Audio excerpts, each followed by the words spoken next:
Hello to all of the real progressives out there. Thank you so much for tuning in today. We have a fantastic show, as always, lots of stuff to go over. We're going to talk some international stories from Yemen to Honduras. We're going to talk about the reconciliation package. We're going to talk about Chris Cuomo being fired. The CIA is accused of, or members of the CIA, people connected to the CIA, accused of sex crimes against children. All sorts of stories for you guys today. We're going to talk about abortion rights. We're going to talk about the vaccine IP rights and the TRIPS waiver, all sorts of stuff to get into today. I do want to start with those RP plugs. As always, go to realprogressives.org if you want to find our other terrific content, from podcasts to articles, etc. I also want to make a request that anybody who can donate to the organization. It is the end of the year. We're a nonprofit, and every little bit does help. Check that description box. I've put the pages where you can, or a link rather, to the portion of our website where you can donate through PayPal, or if you want to become a patron rather, we very much appreciate that. So we are a 501c3 at Real Progressives, and we definitely could use donations if people are able to help us out. We do all sorts of organizing and activism and education and media, and we're looking to get involved in all sorts of additional projects and continue to expand and grow. So any help that you can give is very much appreciated. And just want to encourage everybody to check out all of our work.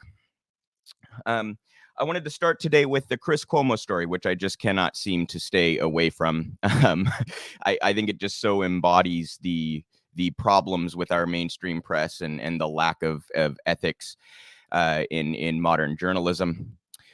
This is just kind of, I don't know, it's predictable as we continue to see this stuff, see the fallout from all of this, but it's one of those things where the details are just continually kind of driving that point home. They're kind of continually shocking, right?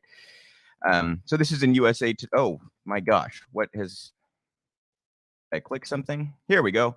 CNN terminates anchor Chris Cuomo after aiding brother Andrew amid sexual harassment allegations. I'm sure many of you basically know the details here. Chris Cuomo helped his brother behind the scenes in grossly unethical ways, while Andrew was accused of sexual harassment, sexual assault, and drastically mishandling COVID, while he was misusing state funds to have his staff write a book bragging about how he had handled COVID and what a great leader he was. Details continued to trickle out over the past, I don't know, half a year, maybe even a little bit more. The latest being that Chris used his sources in journalism, his connections as a CNN host, to dig up dirt on accusers of his brother. Now, it's just so grossly unethical. The part that is perhaps most hypocritical is that Chris, when all of this started coming out, all of these reports about his brother, Chris tried to hide behind journalistic ethics to avoid discussing it or covering it. But as I've covered at length, he had no problem covering his brother when his brother was being deified and glorified by the press and treated like the anti-Trump hero during the beginning of the pandemic, or the first chunk of the pandemic. And so Chris here wants it both ways, right? He wants to be able to cover his brother when it's in a positive light. He wants to use his platform to prop up his brother when it's good coverage. And yet when it falls to negative coverage, when his brother ends up in scandals, he wants to hide behind journalistic ethics. Well, it's one or the other. Like anyone who's taken a journalism 101 class knows it's one or the other. You don't get to just cover it when it's good or bad, right? That's like the definition of bias and unethical coverage. So if Chris wanted to not cover his brother, he never should have had him on to joke about his big nose and prop him up for his undoubtedly intended presidential run. So he wants to have it both ways here. And I want to show you guys what Chris tweeted in response to his termination. This was you'll see I kind of tweeted this out too, but I think it's so ironic that Andrew was looking for PR assistance from Chris when Chris is handling his own situation in such a horrible manner. His statement here, I'll bring it up on the screen. This is not how I want my time at CNN to end, but I have already told you why and how I helped my brother. So let me now say, as disappointing as this is, I could not be more proud of the team at Cuomo Primetime and the work we did as CNN's #1 show in the most competitive time slot. I owe them all and will miss that group of special people who did really important work. Just for the record, he was #1 on CNN, but that's kind of like being the tallest kid in kindergarten. CNN's ratings have been utterly pitiful and pathetic. And they've been tanking ever since Trump left office, and they were tanking before Trump got into office. So his boasting there is kind of, undermined by the context of the whole situation. I retweeted this and I said, instead of any contrition, he literally bragged about his pitiful ratings. You can't make this shit up. Ironic that his brother turned to him for PR advice, considering this dumpster fire of a statement. I just think it's so ironic, you guys. He's turning to Chris for like help dealing with a PR situation. And yet the moment Chris finds himself in a PR situation, this train wreck is what we get. It's so hilarious. The Cuomos have long tried to pretend that they are on the side of minority groups and the oppressed and all this stuff. And yet the moment that Andrew is accused of harassing and assaulting numerous women, there's no contrition for it. They try to dig up dirt on these women. They try to smear these women, right? And what does Chris do when he's accused of participating in this? Is there any contrition? Is there any I was wrong and I've learned? Is there any I'm sorry? Of course not. There's I had the best ratings. It's very like Trumpian, isn't it? I had the best ratings. I swear to God, it doesn't matter what women said about me. Like that's how it feels to me. So it's eternally ironic to me that the Cuomos get this label of anti-Trump when they conduct themselves quite similar to Donald Trump. And I am, I'm thrilled to see Chris end up losing his job. This is long overdue. Of course, it doesn't solve the big picture problems that are the roots for all of this. The corruption will still exist. The revolving door will still exist. That elitism in cable news will still exist. The bias, all of it. But to see one person who's as pompous and arrogant and just totally, what's the word I'm looking for? He's just you can't tolerate him. He makes you want to vomit. Like Chris is just insufferable. That's the word I was looking for. He's pompous and arrogant and insufferable. And I think seeing him lose his job is at least a little bit of a piece of good news, right? I also do want to point out, though, it appears that CNN's under new ownership. And the new majority owner had come out not that long ago and said he basically wants to go back to traditional, like, literal news instead of having, opinion hosts on to do commentary and things like this. So I do think that Cuomo had an in with, I'm blanking on the guy's name that was running CNN. Can't believe that. Someone in the comment section will put it down there. Very famous. Anyway, Chris and him were very close friends, and I think that inundated him from any sort of accountability for his actions or his brother's actions. And now that CNN is under new ownership and looking to go in a different direction, I don't think Chris had that same kind of protection, right? So it's good to see. I'm sure CNN will still be awful. I'm not trying to sit here and say they're like changing for the better. I'm quite sure they'll still be awful. They're still corporate owned. They're still going to have a corporate incentive structure. So I'm not sitting here saying they've changed and they're good. Nothing of the sort. I just think it's worth pointing out that the kind of relationship that Chris had previously with the network and its top executives is the kind of dynamic that allows the mainstream media to be as cartoonishly bad as they are. That's what inundates these figures from any sort of criticism whatsoever. And it's just good to see every now and again, once in a blue moon, one of these assholes held to some form or another of account, and Chris here paying the price. Now, I will not be surprised if Chris ends up back in the public eye in a couple of years. If they try to let it blow over and then bring him back on some other show like MSNBC or Fox or who the fuck knows, right? I will not be surprised if Chris Cuomo is somehow back in the future. He won't survive, though. I'll note this. I don't think Chris would survive in like the podcast game, because the only reason he had even the ratings he had was because he was so propped up by CNN. if he had to compete in an environment where he didn't have that platform, he would fall flat on his face. And so I think he would need a job that's backed by a major market, or a major network rather, by a corporation that has a large enough platform to sort of force him in front of people, because he won't compete in a genuinely competitive media market. And that's part of the point here, you guys. All of these cable news hosts, it's not limited to cable news, but they're just kind of particularly disgusting in how they go about their coverage. They're the only reason they even get the views that they get is because they're propped up by a platform, right? And we all know that the viewers of cable news, it's honestly, a lot of it is people that leave their televisions on all day and go about their shit, and they're only listening a very small portion of the time. It's the average cable news viewer is in their 70s. I mean, it's a dying industry. So even the numbers that might look large in a vacuum in terms of viewership are pitiful. They get none of the target demographic. They lose out to independent sources on the target demographic. And, so it's good to see this sort of collapse of such a horrible media environment and infrastructure that's been ongoing here for years and years and years. I mean, pre-Trump, these networks were desperate. They were concerned that they were going to lose their market. And Trump sort of provided just enough controversy and sort of culture war lines to exploit that they were able to survive for another 4 years.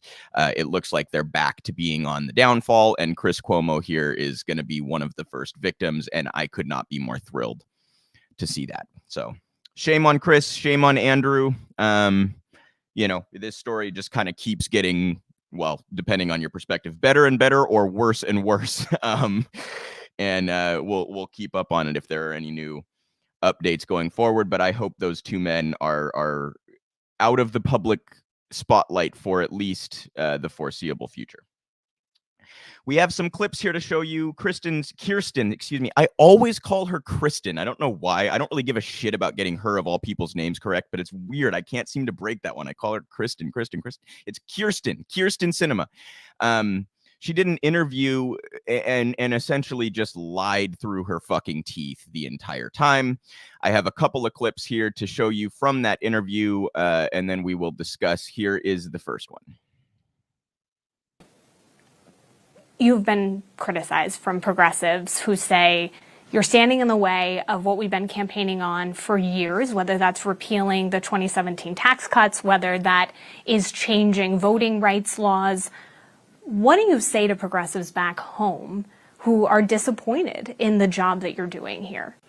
Well, I'm serving in the exact way that I've campaigned on over the last near decade that I've served in Washington, D.C.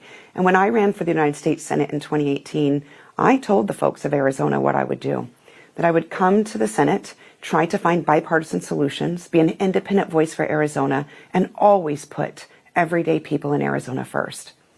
I would say that's exactly what I'm doing. Anyone believe that? Anyone? I got a bridge in Brooklyn to sell you. I'm going to show you guys a couple of things that demonstrate just how dishonest that was. First, here's a tweet that she put out. This was on December 18th of 2017. He says, proud to be endorsed by Stop Big Money for our work to fix the broken political system and get the vast sums of special interest money out of politics. Quote, we must fix our broken political system and get the vast sums of special interest money out of politics.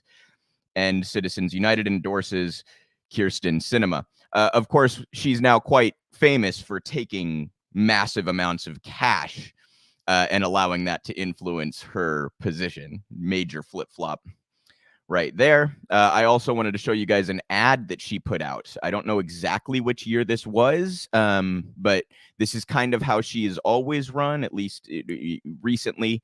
So this is a little 30-second ad that Kyrsten Sinema put out. See if you can catch where she might be being a little bit dishonest, to say the least. Growing up, our family struggled to make ends meet, and we didn't have health insurance. No child should go without a doctor, and no family should be bankrupted by medical bills. We need to make healthcare more affordable. with access to the lowest cost prescriptions and fix what's broken in the system, not go back to when Arizonans had no say about their health coverage. I'm Kyrsten Sinema. I sponsor this message because every American deserves quality, affordable health care. Does Kyrsten Sinema support policies that would provide quality, affordable healthcare for everybody? Of course she fucking doesn't. She opposes them. She blocks them. She stops them from happening. She has run on allowing Medicare to negotiate better drug prices ever since she's been in the Senate, and yet she is currently blocking that from happening. She ran on improving the minimum wage, on increasing the minimum wage. She was one of the senators who opposed the $15 minimum wage being part of the stimulus bill back in whatever that was, February or whatever it was. So just over and over and over again, Kyrsten Sinema lying through her fucking teeth. And we do unfortunately have one more small clip there from that interview. You guys, I swear I did not edit this. This is how the interview was put out. She contradicts herself in like 10 seconds. Okay. This is absolutely hilarious. Kyrsten Sinema against Kyrsten Sinema. Of your colleagues, some of them progressives, think that you're kind of an enigma, that they're not sure where you stand on any one issue while you're in the middle of a negotiation. Do you think that that's a fair criticism of you? I think I'm very direct, and I am very upfront when I talk to folks about what I believe in, what I can support and what I can't support. So I think there are some people who just don't like what they're hearing, and maybe they use other terms to describe it. But folks in Arizona know that I've always been a straight shooter and always will be. Would you be willing to vote with Democrats to hold up the president's mandates? Well, I'm not going to tell you those things. It's like a fucking SNL skit back when they were good. I think I'm a straight shooter. So are you going to vote for this bill? Well, I'm not going to tell you these things. She's such a fucking clown, you guys. Absolute clown. This is why her polling numbers and her approval ratings are absolutely tanking, even compared to Mark Kelly, who's no progressive firebrand, by the way, but who at least doesn't oppose these like 70%, these agenda items that have like 70% approval. He at least doesn't openly oppose them and block them. He has good approval in Arizona. His poll numbers look good. Kyrsten Sinema's are absolutely tanking. So it sort of undercuts this idea that Kyrsten Sinema and Joe Manchin's brand of politics is the only way you can be successful in a moderate state. It completely undercuts that. That's nonsense. And while the mainstream media may frame it in a way that's like intuitively sensible, it's just clearly not attached to reality. It's not borne out by the actual polling numbers and approval ratings and election results. So Kyrsten Sinema, again, lying through her teeth. I know this isn't surprising to any regular viewer or to anyone who pays the slightest modicum of attention to American politics, but I thought it was worth putting up there. And also, by the way, shame on CNN, because there was no check on those lies whatsoever. Like the easiest lies to call out right to her face. You got her right in front of you. Easy as all hell. They just let her lie. They play stenographer for these powerful fucking assholes. And you notice that only goes one way. They don't do the same for Bernie, do they? Right? They don't do the same for Cory Bush or right, or Jamal Bowman. No, with them, they get grilled whenever they go on these networks. So that's part of the issue too, is that it's so obvious whose side they're on and what their intentions are and what they're actually there to do. And that is to prop up policies that are favored by corporate America and Wall Street and the military industrial complex and et cetera, right? Prop these policies up, deem the politicians who support these policies moderate and reasonable, and then play stenographer for them. So shame on CNN, shame on Sinema, and unsurprisingly here, caught in a massive web of lies. I think at this point she is on her way out the door. It'll be interesting to see if she even tries to run again in 2024, but I think if she does, she is probably going to catch a challenger that will beat her. I hope that challenger comes from, quite a ways to her left. And this just goes to show you that narrative that this kind of moderate centrist politics, that this strategy is somehow, it's necessary. It's completely nonsensical. It's incoherent. That idea just does not bear itself out in the results, right?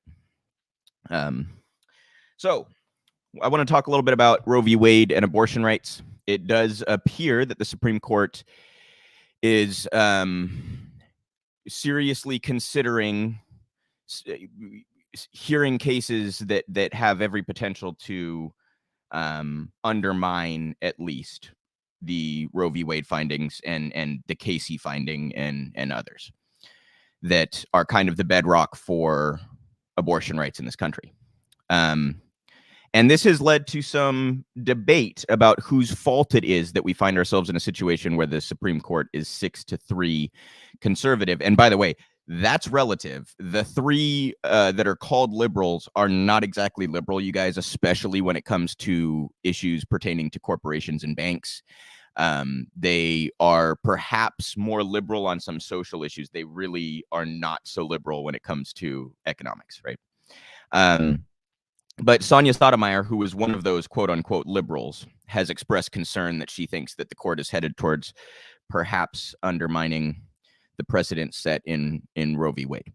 And as I was saying, this has led to some speculation. So of course the vote blue no matter who crowd has come out and cried Susan Sarandon, as they always seem to do when their people fail, right? Who currently has power in the country, you guys? Is it the firebrand progressives that Susan Sarandon supports? Do they currently have the White House, the Senate, and the House? Or is it the Democratic Party that currently has the White House, the Senate, and the House? Who could currently, right now, today, pass legislation that protects abortion rights, that bolsters abortion rights, that disallows states from doing the things they've done recently in Texas and elsewhere? The Democrats could. They've had how many months now? 9 months, 10 months, almost 11 months that they have had both chambers of Congress and the White House could have passed a law to actually protect abortion rights. What have they done? Just like with almost every other issue, they've done fuck all. And now they want to sit here and use it as an issue to try to bolster their campaign hopes in a year. So they don't want to fix it. What they want to do is exploit it. They want people to be so terrified that women's rights are going to be violated that they come out and vote Democrat. So instead of actually standing by women, instead of actually supporting women's rights, instead of actually defending the right to choose with legislation, by fighting something the Democrats are entirely unfamiliar with unless they're running against a progressive, instead of that, they're going to allow this catastrophe to carry on so that they can exploit it electorally. I can almost guarantee you. They could stack the court. There are a number of things that they could do to actually address this situation instead of just trying to utilize it for their electoral benefit. But we all know what they're going to do, right? So I wanted to address this idea that Bernie Sanders and Susan Sarandon and AOC are somehow responsible for the current situation with the court being what it is. Let's just give a tiny little bit of basic background on the Supreme Court. Which party allowed Mitch McConnell to stomp all over them when it came to blocking Merrick Garland and then appointing Amy Coney Barrett? Was that the Democrats? Who played doormat for Mitch McConnell and Donald Trump? I believe it was the Democrats. It was Chuck Schumer, wasn't it? That's just what happened. They allowed Mitch McConnell to block the appointment of Merrick Garland for almost a year, or about a year, whatever it was. And then they allowed the appointment of Amy Coney Barrett at the very last minute during Trump's presidency. Well, that right there is one. So it would be 5-4, which would make it so significantly less likely that this could actually happen. Who did that? Was that Bernie Sanders? Was that Susan Sarandon? No, that was the fucking Democrats. That was Joe Biden and Barack Obama and Chuck Schumer and Nancy Pelosi's leadership. But of course, they'll blame Susan Sarandon, right? That's the first piece. I also wanted to point out Joe Biden's actual history on this issue. When Roe v. Wade came out, when that finding came out, His quote was he thought it went too far and that women should not have complete control over their bodies. But it's Susan Sarandon's fault, right? Who'd Hillary pick as her running mate against Trump in 2016? A pro-life Democrat who supports the Hyde Amendment. What was Joe Biden's position on the Hyde Amendment as late as 2016? He supported it. Give me a fucking break with the crying Susan Sarandon. It's utterly pathetic. And I also wanted to show you guys this as well. This is in Law Professors. I think it's a blog of some sort. When Joe Biden voted to let states overturn Roe v. Wade. I won't get too into the weeds on this. Granted, it was in 1981, but still. Who has actually been on the right side of this issue? It was Bernie and Susan Sarandon. So stop fucking complaining about them when the people you put in power are currently refusing to address the issue you purport to be so concerned about. It is rank hypocrisy. And I felt that was worth addressing. So, you know, and we could go on and on about this, you guys, on and on. Joe Biden, how about leading the committee, chairing the committee that not only confirmed Clarence Thomas, but in the process berated and chastised Anita Hill? Did that help? Did that help the current situation, the 6-3 situation? How about the Democrats' tepid approval of conservative appointments to the federal judiciary for decades? Did that help the situation? Did that protect women's rights? No, I'm sure that was Susan Sarandon's fault, right? All of the Republicans that Democrats have allowed to be appointed to the judiciary, that was Susan Sarandon's fault, right? Utterly ridiculous. I am deeply concerned about this issue. This is a very important issue, not just on the surface. Obviously, women should have the right to decide whether or not they want to have a child. That is so elementary and surface level and obvious. But also a layer deeper, when you look at impoverished societies, one of the one of the characteristics you will see quite often in impoverished societies is a lack of choice for women, a lack of autonomy over their reproductive choices. One of the first things you can do to cut into poverty, to actually create a flourishing society, is to empower women specifically over their reproductive decisions. So this issue has reverberating effects in addition to the obvious nature of the issue itself. So I am deeply concerned about what we may see going forward here with this court. I will say, though, I think Republicans would be politically stupid to actually undo Roe v. Wade, because then they only run on cultural nonsense. They don't run on economic policy. So one of the 2 or 3 most inflammatory issues, one of the issues that brings their base out most strongly is abortion. For them to piss away that talking point during campaigns would be strategically moronic. So they may actually have sort of cornered themselves here, where if they don't do this, their base is going to be very upset and go, why did we fight for a 6-3 majority on the court anyway? And yet, if they do it, they may very well lose a lot of the leverage that they have electorally going into 2022. So this will be, in that sense, from a purely strategic sense, kind of a fascinating thing for the Republican Party to grapple with, and for cultural conservatives to grapple with. But that's the only hope I see here, is that Republicans may themselves not want to do this, or may not want to go too far with it, because they recognize that would then undercut their ability to screech about, we're pro-life, elect us, we're pro-life, right? And by the way, horrible, they're not pro-life. They're anti-woman and anti-choice. Let's just let's use language accurately, right? You're not pro-life. You're fine with killing poor black kids. You're fine with dropping bombs on impoverished brown communities all around the fucking world. You're fine telling an immigrant to piss off. Don't pretend you're pro-life. You're not.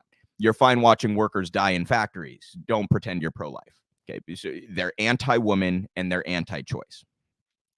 But the point is, the only hope that I see is that they may recognize the strategic value in that and decide to hold on to their leverage instead of actually undercutting women's rights here. But it is a terrifying story nonetheless, and we will have to see what happens going forward. But don't you dare blame Bernie Sanders or Susan Sarandon if you want to look like a remotely reasonable and sane human being. Okay. So we also have another, unfortunately, very unsettling and discouraging story here. This is in Common Dreams. And the title, Unsettling. New study reveals Arctic Ocean warming for over a century. It is possible that the Arctic Ocean is more sensitive to greenhouse gases than previously thought, said one of the study's authors. I am just seeing this. This is from a couple of weeks ago. New research published Wednesday revealed the Arctic Ocean has been warming for decades longer than scientists previously understood, raising fresh concerns as the polar region faces the growing threat of a total loss of the seasonal ice that is crucial to the survival of the imperiled marine ecosystem. A study published in Science Advances found that the recent expansion of Atlantic waters into the Atlantic Ocean, a phenomenon known as Atlantification, offers undisputable evidence of the rapid changes occurring in this region. We reconstructed the history of Atlantification along the eastern Fram Strait during the past 800 years using precisely dated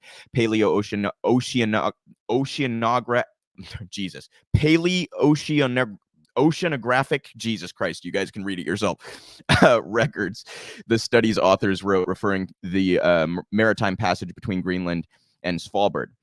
Our results show rapid changes in water mass properties that commenced in the early 20th century, several decades before the documented Atlantification by instrumental records. Study co-author Tessie Tommaso of the Institute of Polar Sciences at the National Research Council in Bologna, Italy, said in a statement that when we looked at the whole 800-year timescale, our temperature and salinity records look pretty constant, but all of a sudden at the start of the 20th century, you get this marked change in temperature and salinity. It really sticks out. So in other words, it looks as though our planet is even more susceptible to the greenhouse effect than we previously thought. And it seems like anytime I discuss climate, it's in this context of, guys, it's even worse than than the worst case scenarios figured it might be. And this is another one of those. We seem to be crossing lines, passing points of no return constantly, and continuing to get bad news about how far along in this crisis we are. And the lack of the unserious nature with which this is covered and reported on and discussed in political circles is quite discouraging. It just really is. It's I don't see a good outcome from any of this. I think we need to act now, and it will be too little too late, which is better than nothing. And it's a pretty pessimistic view to have on the issue, but I that's where the science is pointing us, you guys. We have done irreparable damage. And if we don't act like now, not in 5 years, not in a decade, now, we are going to continue to pay the price for that. And I say continue, not start, because we already are starting to pay the price for that with wildfires, with extreme weather events, with flooding, with rising temperatures that are leaving portions of the globe uninhabitable, droughts, etc. We're already seeing it. We're seeing melted permafrost. We're seeing icebergs breaking off of the poles. We're well on our way to the catastrophic results that we have created for ourselves. And that this issue is not taken more seriously and highlighted more consistently is quite discouraging. And I include myself in that, you guys. I should cover this more. What does any other issue mean if we don't have a habitable fucking planet? This is the issue of all issues, right? And of course, you could say maybe corruption becomes the issue of all issues because that's what's stopping us from actually addressing this or whatever. But you guys get what I'm saying. This issue needs to be addressed, or nothing else really seems to matter much, right? And this is why we need a Green New Deal and then some. And this is why so many liberals told us, you just have to vote Biden because otherwise Trump's going to destroy the planet. Well, what's Biden doing? Biden's granting a bunch of drilling permits. Biden is slipping in we're going to cover later today, slipping in benefits for big gas and oil companies in his Build Back Better bill, right? So we're not being remotely responsible about this. And I wanted to talk about that a little bit too, the framing and the rhetoric surrounding this stuff. We talk about fiscal responsibility in a completely backwards way. We talk about it as though not spending money is inherently responsible and spending money is inherently irresponsible or reckless. That's how it's framed, always. And that may be overly simplified, but broadly true for individuals, for currency users, right? You could say it's broadly irresponsible to spend more than you're bringing in every single month. Okay, fine. It's not the case for a currency issuer. What's responsible for a currency issuer is to implement policy that is most beneficial to the constituents. In this case, saving the planet. Making sure we have a habitable planet is very much a responsible action for a government to take. You know what's an irresponsible action for a government to take? To allow the planet to burn so as to avoid seeing an arbitrary number on a fucking spreadsheet. If you want to sit there and tell me that's responsible, we can't even have a conversation because there's too much of a disconnect there. It's not. But yet, how does the entire mainstream media frame this stuff? Oh, you want to spend a few trillion on the climate? How irresponsible, how reckless, how are you going to pay for it? As opposed to, why don't you scoff at Joe Manchin and Republicans and Sinema and all that? Why don't you scoff at them and say, I'm sorry, to avoid seeing a number you don't want to see on a spreadsheet, you're willing to let the planet burn and all of its constituents die, all of its residents die. You're willing to let all of us perish and suffer in order to avoid seeing a number you don't want to see on a balance sheet. Do not fall for that. Do not fall for this idea that fiscal responsibility amounts to not spending money. It is almost always the opposite, you guys. Of course, you can come up with a scenario where spending money is irresponsible. For example, spending it on billionaires or banks or corporations. I would say that's probably irresponsible in an economy that already serves them endlessly, right? But broadly speaking, the framing of fiscal responsibility is almost entirely backwards. You can just flip it around 180 degrees and you're at the truth. It's like a negative indicator. If the media says this spending is irresponsible, it's probably quite responsible. It's probably necessary. It's probably the only responsible option on the table. In fact, it's probably not even enough to be responsible. It's probably the bare minimum that's not even enough. But they frame it completely backwards. It's, on this one, I'm reminded of, who was it that said, if you don't read the papers, you're uninformed. And if you do read them, you're misinformed. I think it was Mark Twain that said that, right? Well, yeah, if you pay attention to the media on issues surrounding fiscal spending, you're misinformed. You're ill-informed because they're going to frame it to you as though public spending is irresponsible from the get-go, inherently. We desperately need to address the climate. We are starting to see the effects already. I'll just tell you guys, for my generation, like, I wouldn't dream of having kids. I would not dream of it. And this is one of the reasons why. Is that the world that we want to be creating? Where an entire generation of people says, I don't want to reproduce because what kind of world am I bringing a child into? What, so they can fucking burn up? So they can die of thirst in a place that can't have access to water? What, so that they can have their house flooded when sea levels rise? Why would I have a child? So that they can sit there through a bunch of extreme weather events? Why would I have a child? This is affecting an entire generation's ability to live their life, and it's going to continue to affect every generation going forward in worse and worse ways, and we are entirely refusing to address it. It's completely confounding to any, like, if an alien came down right now and looked at the situation and said, yo, you guys know you only have X number of years left, right? Like, if you don't address this, And to all the politicians say, well, you don't understand the political constraints, and we don't want to put too big of a number on our balance sheet. See, it would be irresponsible for us to save the planet and save the species. I mean, imagine the look on this creature's face. Just imagine. They'd be like, okay, no intelligent life here, back home I go, right? And that is one of the answers to the Fermi paradox, by the way.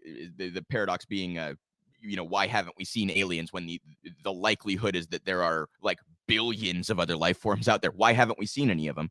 Well, there are a number of potential answers to that. This is a total aside, but a number of potential answers to that. Perhaps we're just not anywhere close enough to another civilization to see them because the universe is so vast. One of the answers people have given is they're intelligent. They must be intelligent if they can travel to us. They must be far advanced from where we are. They look down at us and they go, they're still bombing each other. They still have each other in cages.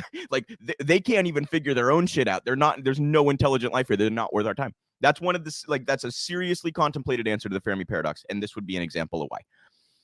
Because we won't even act to save our planet out of fear of a number on a balance sheet. What a stupid fucking species we are. I hope to see this addressed very soon. I'm not naive enough to expect it to be. And that is unfortunately where we sit with the issue of climate. So we also have this new variant, which I touched on a little bit last week, the Omicron variant, which is all over the world. And by the way, started in Europe. So our travel bans to Africa are basically just racism. We already have a bunch of cases in the United States as well. And if we've learned anything from previous variants, you guys, once we find them somewhere, it's just a matter of days or a week or whatever until we find it everywhere. There's no like cut off travel and we can, it's everywhere. We just haven't seen it yet, right? We kind of learned that. The Omicron variant, or Omicron, however you pronounce it, is not necessarily more, in a vacuum, it's not necessarily more deadly than other variants of COVID, but it is more contagious, which makes it more deadly, right, and harder to contain. And this is exactly what we've been warning about when we talk about vaccines and IP rights and the TRIPS waiver,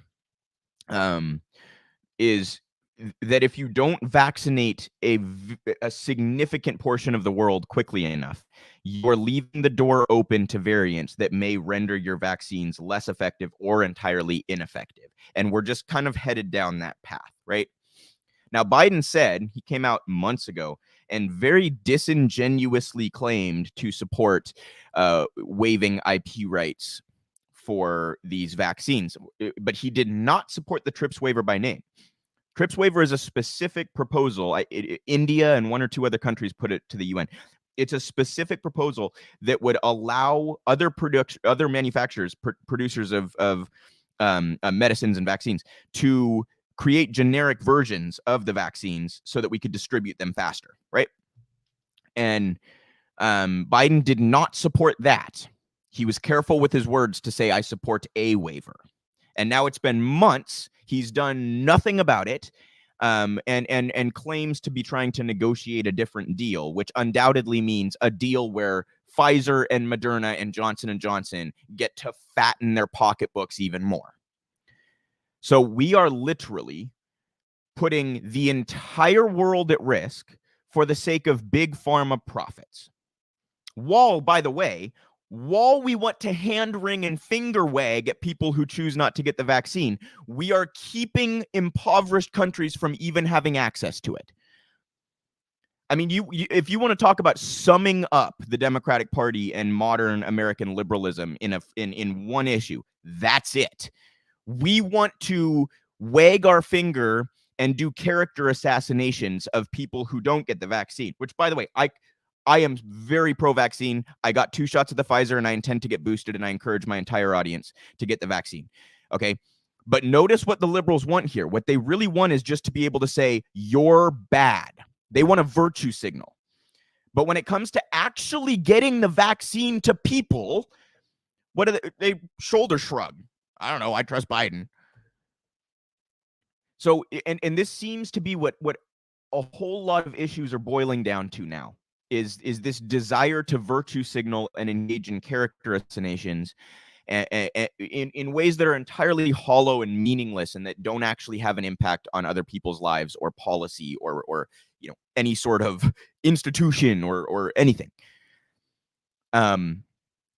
We progressives have been calling for the TRIPS waiver since last spring, I think it was. And Biden continues to drag his feet on this. So he's done this on a number of issues. We're also going to talk about Yemen later today. He's done this on a number of issues where he says something in a very particular way to get a couple of days of good press on the left, and then he just doesn't act on it. Right? He did this with 95% of his fucking agenda of the platform he ran on. He claims he supports $15 an hour. All he had to do was overrule the parliamentarian and we'd have a $15 minimum wage right now. So what does he do? He doesn't act on it. He talks the talk and then he just doesn't budge when it comes to walking the walk. So you don't really support it, man. I'm sorry, you don't. If you don't get to just, I know I use this example a lot, but it just it resonates with me. These politicians want to sit there while they're stuffing their face with steak and pork and duck and chicken and tell you that they're a vegetarian. Right? And the media sits there and watches them stuffing their face with meat, calling themselves a vegetarian, and doesn't question it. They just play stenographer. Oh, vegetarian Joe Biden, right? That's what we see with these IP waivers. That's what we see with Yemen. That's what we see with the $15 minimum wage and canceling student loans and all sorts of issues that Biden has come out and taken a rhetorical position on that the left is appeased by and then refused to act. And this one happens to be one where he's condemning the entire world to illness and possible death and pandemics and lockdowns and etc. All for what? So some Pfizer executives and shareholders can deepen their pockets. Reprehensible, disgusting, condemnable behavior. And I want to show you guys here what Cori Bush had to say about this. I think this was pretty spot on. She says, every day that COVID-19 vaccine patents aren't waived is a day that we perpetuate a vaccine apartheid. It's time to ban Big Pharma's greed and waive the vaccine patents. That's how we save lives here and globally. And you see here from Progressive International saying 2.5 million nurses from 28 countries have filed for a UN investigation of human rights violations by the EU, UK, Switzerland, Norway, and Singapore for blocking the waiver on COVID-19 vaccine patents as new strains proliferate. And again, Biden taking the rhetorically correct position on this, but not actually acting on it. So I hope to see the TRIPS waiver go forward, but you guys, every single day that we do not go forward with the TRIPS waiver is another day that we're perpetuating that vaccine apartheid. We can't even begin to do the math because all of our estimates on deaths and cases are undoubtedly very low. So we can't even begin to try to calculate how many people are you killing every day you don't go forward with those IP rights? How much more likely are you making it that the vaccine will be rendered ineffective by a future variant? What's the percentage ticking up every single day that you don't go forward with the TRIPS waiver? We can't really do the math on it, but it's undoubtedly happening, and it's undoubtedly a catastrophic and concerning number. So we'll keep an eye on the Omicron variant. We'll keep an eye on the vaccine situation. I encourage all of my audience to get vaccinated and to do whatever you can to ensure that the rest of the world also has access to these vaccines. And take COVID seriously, you guys. People are dying of it. I know it gets incredibly tiresome 2 years into this thing, but because our elected officials are refusing to deal with it, we kind of have to look out for our neighbors and for our family members and our friends. You have to look out for that person next to you at the grocery store. And you know what? They may look healthy. They may look like, hey, young, they're in their 20s or 30s. They look healthy. They're fine. You don't know if they live with a grandparent. You don't know if their spouse or sibling has an is immune compromised. You have no idea. So we have to look out for each other. Go get the vaccine if you haven't. I really encourage you to. And, wear a mask. Engage in the safe practices. We all have to take this seriously because the Joe Bidens and Donald Trumps and the EUs and the Singapores of the world are not. They're refusing to. They're instead prioritizing Pfizer's profits and Moderna's profits, etc. Okay. So at this point, guys, I want to introduce to you a very exciting new segment. I will be alongside Ramona Massachi interviewing congressional candidates who are MMT informed, obviously progressive congressional candidates who are MMT informed.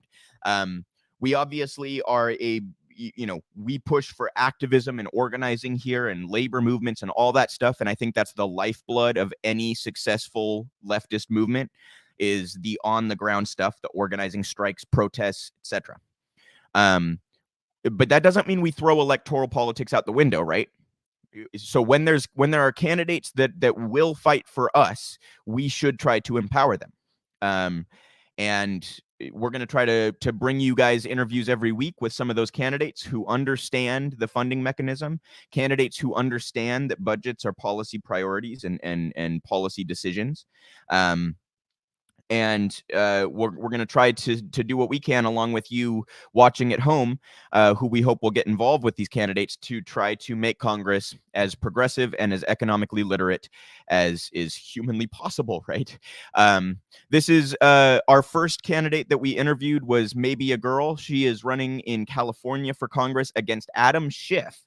So going up against a big national name there. Schiff obviously is a corporate Democrat, an establishment Democrat, very much an insider who's kind of risen to prominence through the Trump age. Gets sort of paraded up on cable news all the time and glorified and whatnot for his role in the investigations into Trump. And Maebe would be a fantastic candidate. She would be a leader for progressive. She would represent everyday working people. And I want to encourage anybody in California or elsewhere to get involved with her campaign. I put her campaign website in the description box if you want to get involved somehow. So without further ado, this is Maebe A. with myself and Ramona Massachi kicking off our new segment. I am very thrilled to be here today with Ramona Massachi and Maebe A. We are starting a new segment on the show, interviewing candidates who are educated in economics and have an understanding of how funding mechanisms work. Ramona, do you want to introduce yourself briefly and then we can get going with the interview? Hi, I'm Ramona Massachi. I am an activist that works with candidates and promotes candidates and follows along with what's going on with them in their districts and who they're running against. Fantastic stuff. It's great to be doing a segment with you, and I look forward to all of these interviews going forward. And Maebe A. Can you introduce yourself and talk a little bit about your district and what you're running for? Yeah. Hey, everybody. My name is Maebe A. My pronouns are she, her, and they, them. And I am a candidate in California District 28 for the U.S. House of Representatives. I'm running against a very well-known incumbent, Adam Schiff, who, in my opinion, a lot of people mistakenly believe that he is progressive. But when you take a deeper look into his policies and his voting records, he's actually not very progressive at all. And I think that our district, our city, our state, and our nation deserve progressive representation. Currently serve on the Silver Lake Neighborhood Council right here in my neighborhood. I'm on my second term right now. And when I was elected in 2019, I became the first drag queen ever elected to public office in the United States. And I'm hoping to be the first trans person in Congress. Fantastic. And I just want to say before we carry on here that Maebe's website there is at the bottom of the screen. If you want to donate or get involved with her campaign, I encourage you all to do so. And with that, I'll pass it over to Ramona to begin the conversation. So Maebe A. I am so excited to talk to you. As I told you before, you are one of my favorite candidates. This is your second time running. You got so close to winning that primary and going head to head with Adam Schiff, and you're going to make it this time. What does your district look like as far as representation? What's the demographic and what are the issues within your district? Yeah, so, my district is pretty diverse. It is right in central Los Angeles. It covers West Hollywood, Silver Lake, Echo Park, the Hollywood Hills, Burbank, Glendale, parts of the valley, all the way north to the LA Forest. So it is quite a different makeup of, different kinds of people, different classes of people. And I will say it's primarily Democratic. Our district votes about usually around 75 to 77% Democratic every year, which is one of the reasons why I felt comfortable running up against challenging a Democrat that's already in office. There's virtually no way that that a Democrat would lose this particular district. That's also one of the reasons why I'm running as a Democrat. I'm running as a progressive Democrat. Truthfully, my values are very, very, very far left, further left than most Democrats would probably identify. But again, there's really no way for an independent to run and win in my particular district. As you mentioned, we got so close in the 2020 primary. We lost by less than 1%. It was 1,114 votes, in an election that had, hundreds of thousands of votes. So it was so close. And, what was unfortunate is when we lost, what it essentially meant was that the Republican who came in second place, so we have an open primary in California, meaning that 2 Democrats can run against each other in a district, 2 Republicans can run against each other, or a combination there within. And so my idea was, I believe that Los Angeles in particular is so progressive. Why not have 2 Democrats in the general election, one who's a moderate and one who's more progressive, and leave it up to the voters to decide what kind of policies do you want? My challenger has been in office for 20 years now. And again, one of the reasons he's been able to maintain that is because of the fact that a Democrat is always going to win in this district as it is. And so whenever it's a Democrat and a Republican in the general election, we just end up maintaining the status quo. So there really hasn't been any change politically on the congressional level in my district since the early 2000s. Can you talk a little bit about some of your top issues, the top policy priorities that you're putting on your platform and how they might differ from Adam's platform or actions? Yeah, absolutely. So in my campaign, I have what I call the pillars of equity, which are essentially Medicare for all, housing for all, education for all, a jobs guarantee, and a Green New Deal. And I believe that if everybody has these basic things, these basic services, not just accessible, because I don't like that term access, having access to healthcare. We all have access to healthcare, but not all of us can afford healthcare. We all have access to housing, but we can't all afford housing. And it goes with the other issues that I mentioned, education, the climate crisis, there's a lot of environmental racism. So I believe that if we were able to accomplish Medicare for all, housing for all, education for all, a jobs guarantee, and a Green New Deal, this would be an incredible country where everybody has the opportunity to succeed. How it differs from my challenger, it differs pretty dramatically. It's interesting if you take a look. Adam Schiff actually is a co-sponsor of the Medicare for All bill. However, he has been accepting money from the healthcare industry since he came into office. He's taken, I believe, around $1.5 million. And that goes for a lot of the different issues that he, and when you look at his voting record, it actually, in many ways, reflects who his donors are. He takes so much money from the defense industry, from weapons makers and defense contractors. And then you take a look at his voting record, and unsurprisingly, he's voted for, a nearly $1 trillion defense bill every year since he's been in office. My dog's barking in the background. How would you use the federal jobs guarantee in your district? I think that there are so many different opportunities to use a federal jobs guarantee, I think, in terms of infrastructure and especially in terms of creating a more green economy here, not just in Los Angeles, but, on a federal level. That's the interesting thing about, being a congressional representative is you are working in the federal government, but representing your very specific district. And you are supposed to represent the people who have elected you. And everybody that I've spoken with here in my district believes in ideas like Medicare for all and a Green New Deal and housing for all. So why don't we have those things?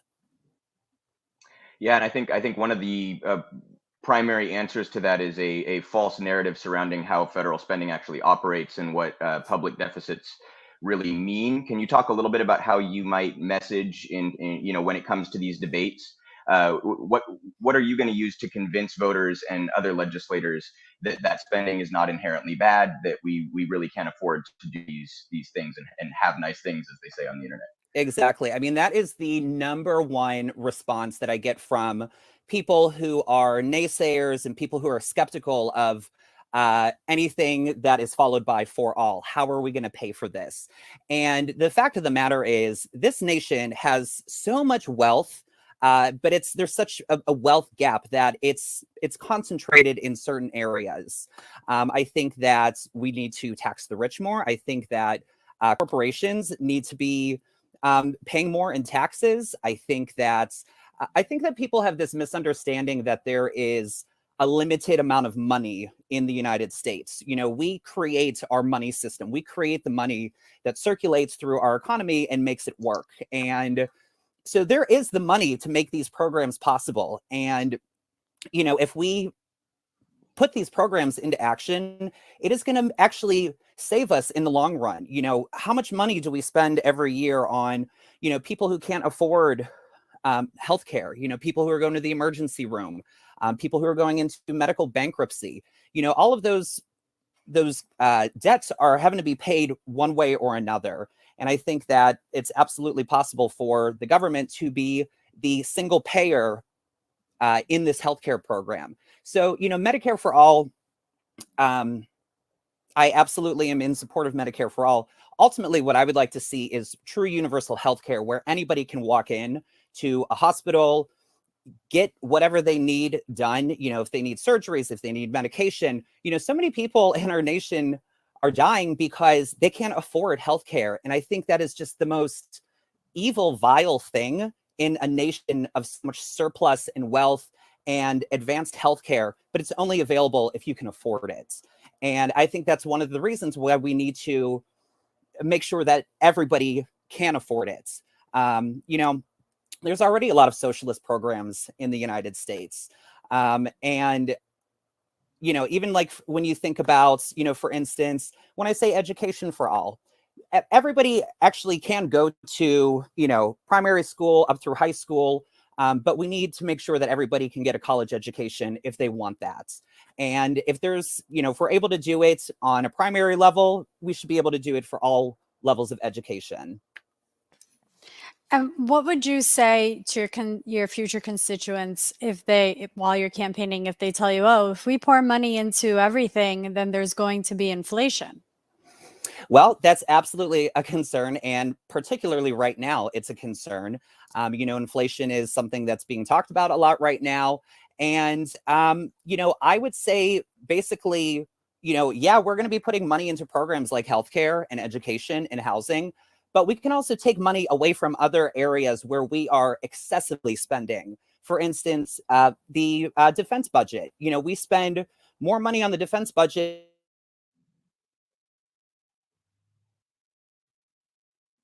No problems, no questions asked. There's no reason that we shouldn't be able to spend that kind of money, and maybe even a little bit more, to make sure that everybody here is healthy and is able to thrive and able to contribute to our economy.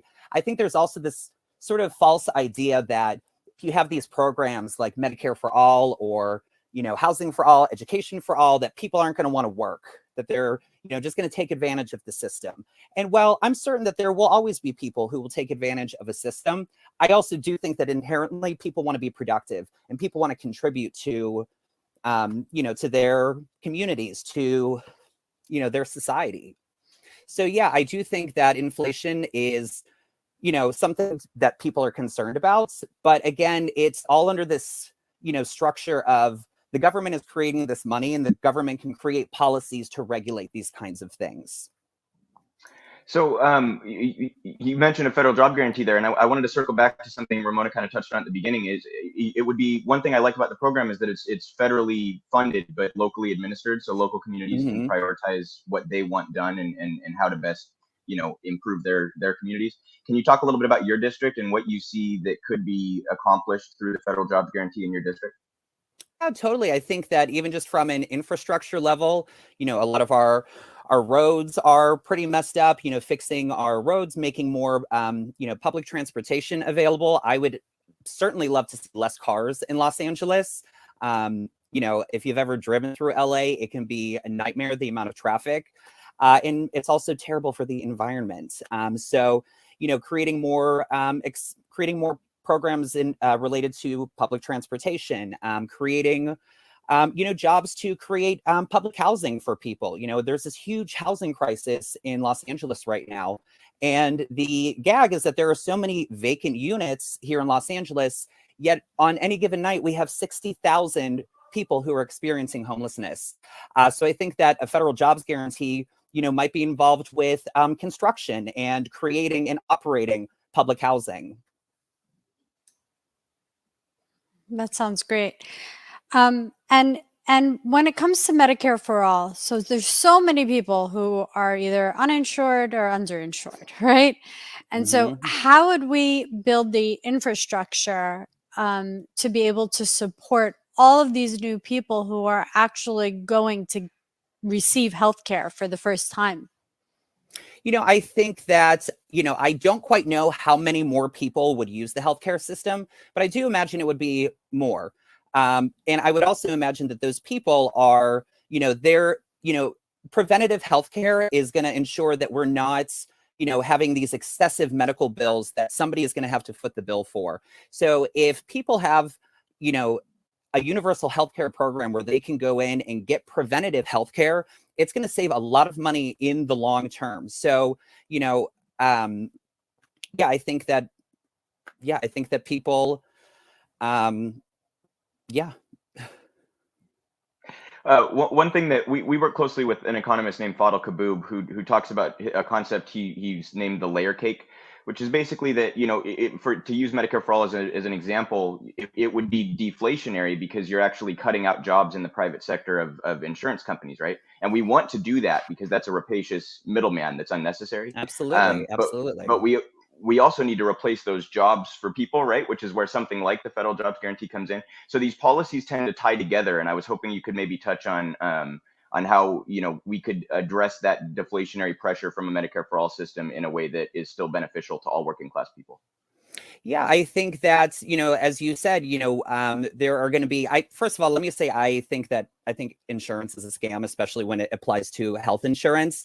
The basic idea of insurance is that insurance companies want to make money. They want to make money off of sick people, and they want to make money off of, poor people. And, I am certain that people who work in insurance fields are going to be able to find other jobs. I'm certain that, and like we said about federal jobs guarantee, if we are creating these federal programs where, the programs are benefiting the greater public good, I think that, that can fill the gap of, people who might be losing their jobs in the health insurance industry. Absolutely. So you're running against Adam Schiff. And Adam Schiff, do you think he's going to debate you? I don't, and I'll tell you why. My campaign reached out to his campaign at least 5 or 6 times in the 2020 election, and we got absolutely zero response. I'm certain that Adam Schiff knows who I am. Obviously, I came so close in the 2020 election. I've had the opportunity to ask him a couple of questions in public forums, at neighborhood council meetings, at the Silver Lake Neighborhood Council and the Echo Park Neighborhood Council. And, it was so interesting. When I first got to ask him a question, he joined our neighborhood council for a meeting one time, and it was shortly after the 2020 primary. And, I kind of would have thought that he would have at least maybe mentioned like, hey, good race or something like that. Completely avoided the fact that I came very close to being his challenger in the general election in 2020. So I do think that he probably is nervous about me as a candidate. And I think that any attention that he gives to me is going to be bad attention for him. And I think it's because deep down, he knows that his policies and his voting record are not progressive. He has this guise of being progressive. For instance, he's very queer friendly. He has been an ally to the LGBTQ community. And so I think a lot of people think, oh, well, then he must be progressive. But again, if you take a look at, his voting record, he's voted for every war effort since he has been in office. He voted for the Iraq war, the Afghanistan war. He voted for, the Saudi invasion of Yemen. And, these votes have real life consequences for people, especially people who are not congressional representatives. You know, thousands and thousands, hundreds of thousands of lives have been lost since he's been in office as a result of his voting record. And I don't think that's something that you can just say, oops, sorry, and move on. I think if that's the case, you need to have your job taken away from you. Absolutely the case. Your campaign is up against one sort of unique hurdle in my view, and that is that Adam has somewhat of a national profile. Yeah. At least as of the last handful of years, it seems like he's one of these that they like to parade up on cable news and sort of glorify and deify in a sense. Can you talk a little bit about what challenges that might present and how you plan on overcoming them? Yeah, absolutely. You know, he did kind of rise to national prominence during the Trump administration as a very vocal critic of the Trump administration. You know, he was you know, very much involved with the Mueller report and obviously both impeachments. But to me, I think that being anti-Trump is the lowest bar possible as a politician. I would challenge you to find very many Democrats who are in office who aren't, you know, adamantly anti-Trump. And I will say, you know, when I was running in 2020, that was something that when I was speaking to a lot of new voters, especially voters who were supporters of Adam Schiff, you know, they would say things like, oh, no, we need Adam right now. We need Adam. Well, now Trump is out of office and still all Adam Schiff can talk about is Trump, Trump, Trump. Now we're getting to this point where he's saying, oh, well, you've got to vote for me and moderate candidates like me because we're going to make sure that Trump doesn't come back into office. So I feel like a lot of his rhetoric is connected to Trump. And again, I think that being anti-Trump is the lowest bar possible. How many volunteers do you have and how much money have you raised so far? So we have around 40 volunteers. And in terms of the amount that we've raised, we haven't raised a ton of money. We've raised about $13,000. So please donate to our campaign. But again, we are a completely grassroots funded campaign, totally people powered. We're not taking any money from political action committees, from anybody, you know, related to dirty industries. And, you know, individually, we've received almost 700 individual donations and a lot of interest in our campaign. But again, it can be tough when you are, you know, a rookie. I don't even want to call myself a rookie, especially now that this is my second campaign. But when you're generally, you know, new to the game, people have this, you know, they want to know, well, why should I vote for you? You know, why should I give you money? And another thing is just getting the message out. Just, you know, having the money to put our message out there is really important. Just because I think that I do believe that if more people knew about our campaign and what we stand for and how we are a campaign for everybody and for the benefit of everybody, I think that we would really be able to get some, I think that we would easily not only cross the threshold of getting into the general election, but I feel confident that we could win the election. But again, it is difficult when you don't have millions of dollars to spend on campaigning, on advertising. And, you know, Adam Schiff, he was one of the most well-funded incumbents in the 2020 election. I've actually noticed that he has not raised nearly as much this year. And I think one of the reasons that he raised so much money in the 2020 election was, again, because of his national profile and because of his, you know, anti-Trump commitments.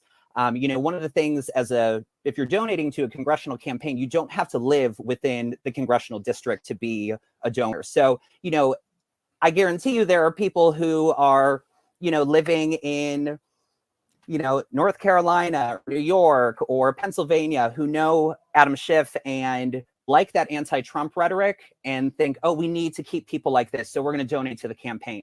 Whereas for a campaign like mine, which is much smaller, you know, I guarantee you there are not nearly as many people who know about our campaign. But if they did know about our campaign, I'm confident that they would support us, they would fund us, and they would vote for us.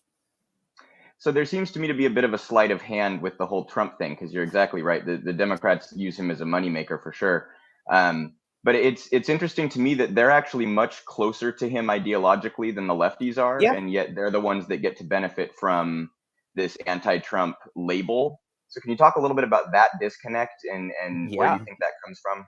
Absolutely. You know, I think, you know, ideologically, there is this idea of, you know, being a centrist and being a moderate, kind of ties into this idea of moderation. You don't want to be, too much this or too much that, somewhere right in the middle. But when it comes down to it, it's right in the middle of people who don't give a shit about people like queer people, who don't give a shit about poor people. And then on the other side is, a group of leftists who actually, again, want to see everybody succeed, want to see everybody with healthcare, housing, education. And so I wouldn't want to be in the middle of those two ideologies. I want to be on the side of politics that is compassionate and that is humane and humanistic and for the benefit of everybody. And you're exactly right that, moderates and centrists are much closer to the right than they are to the left. I also hate the term the far left. They make it seem like we're radical. There is nothing radical about wanting healthcare for everybody. There's nothing radical about wanting housing for everybody, about wanting education for everybody. But, moderates and people on the right are framing leftists as being, these radicals. And it's really not the case. We're humanistic people wanting to see everybody benefits. But you're right. The, folks who are moderates and centrists, I like to call them GOP light. Adam Schiff's voting record is very on par with a lot of Republicans, and that's something that's not really talked about.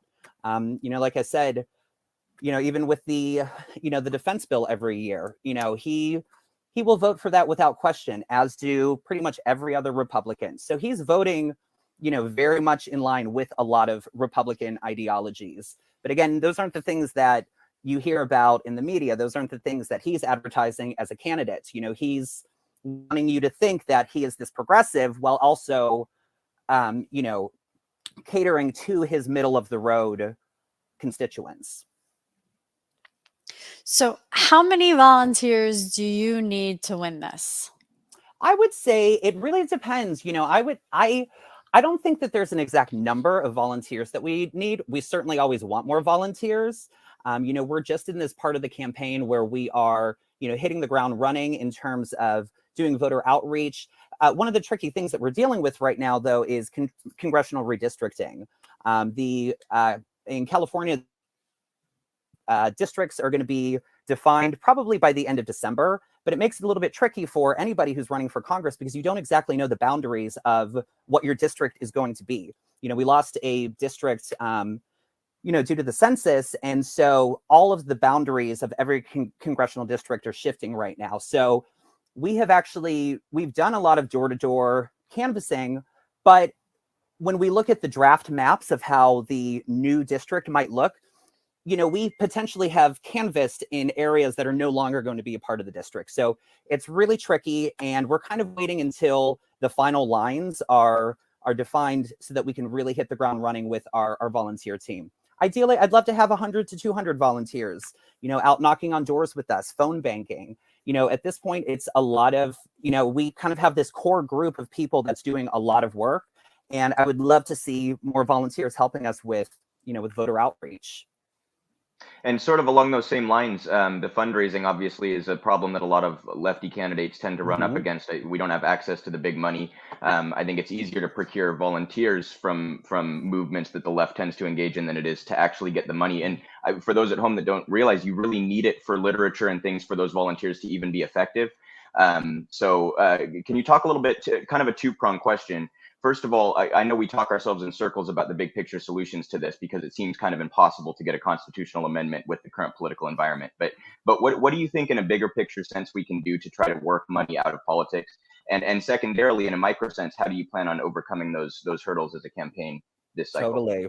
I absolutely think that we need to take big money out of politics. I think that it's practically criminal that, corporations and, they get away with it because it's not the corporations that are actually donating to campaigns. They create these political action committees that are, sort of funneling money into these campaigns, but under the guise of individual donors. And I think that's awful. I think that's, I don't think that there should be lobbyists who are playing that game either. What was the second part of the question again? How do you overcome that as a campaign this election cycle? Totally. So for us, I while we absolutely would love to make more money in our campaign, because again, the more money that we bring into the campaign, the more we can put into advertising and voter outreach. But at the same time, I really don't think that money is everything when it comes to a campaign. Our when we ran in 2020, we actually didn't even hit $10,000. We were like just under $10,000. But think about it. This brand new campaign came within 0.5% of being in the general election with a $10,000 budget versus a $10 million budget. Imagine what a campaign like ours could do if we had that kind of money. But again, I'm not going to be seeking money from the healthcare industry. I'm not going to be seeking money from, Northrop Grumman and Boeing and Raytheon. And, that's big money. And it's, I think it's kind of silly that we look at a candidate and see, oh, well, they have this much in their bank, so they must be a good candidate. I think the fact that we even equate dollar amount to efficiency and value of a candidate, I think is kind of whack. So if anything, again, it's a reverse correlation, really, right? I mean, yeah. It's evil money. Exactly. Yeah. So at this point in our campaign this time around, we've already, far surpassed what we made last year. Last year, our core volunteer team was only about 15 people. So again, with a small team, a little bit of money, we still were able to make such an impact in our district. And again, I am confident that if we were to have, a little bit more money and a few more volunteers, we'd really be able to get that message out. I also think if Adam Schiff was willing to debate me, that would also bring a lot of attention to our campaign. But again, I would believe that his campaign would think that it's a bad idea to bring any sort of attention to our campaign. Yeah, I'm sure he doesn't want anybody to know you exist. Exactly. So how can we help you beyond donation and volunteering? Is there any other way that us activists can help you? I think a lot of it is also just, having a social media influence. I think that's something that we've seen in campaigns, pretty much since the Obama campaign, is seeing the power of social media and how, something can go viral and suddenly everybody knows about it.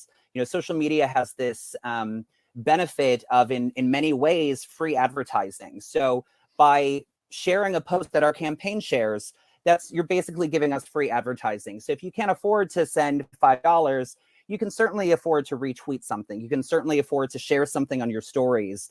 Try to get other people at least interested in our campaign, in the campaigns of so many leftists that are running right now. I'll say one of the things I'm so inspired by right now is how many leftists are running in the Los Angeles area on every level of government, from city council to, to state positions, to federal positions. Right now I'm in the process of working with a group of congressional candidates. They're all in the LA area. You've probably heard of many of them: Angelica Duenas, Sheriff Zami, Daniel Lee, David Kim. And we're sort of right now, I don't want to reveal too many details, but we're kind of putting together this, solidarity group to help share resources, to help, connect us with each other's volunteers, with outreach.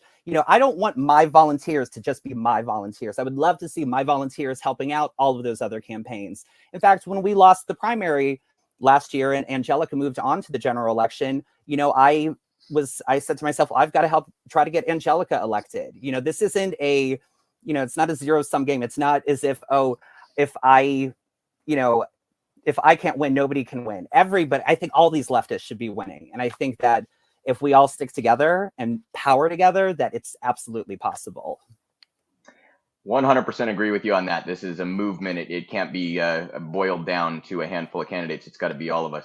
I wanted to ask you what your experience has been running as a trans person, and how important it is to have representation in Congress, and what your views are on the way that the country treats those issues at the moment. Yeah, absolutely. So running as a trans person has been an interesting experience. I've had a combination of massive support from people and a combination of massive hate from other people. There are people who don't even think that people like me exist. So I've received a lot of hate mail. I've received a lot of, awful comments on social media. And the thing is, this is something that's not new to me as a person running as a candidate. These are the experiences that queer people experience every day in every scenario, is this battle to just want to exist and survive and thrive in your community. And in many ways, it's been a really positive experience. I've had a lot of queer and trans people reach out to me, thanking me for, trying to break this ceiling.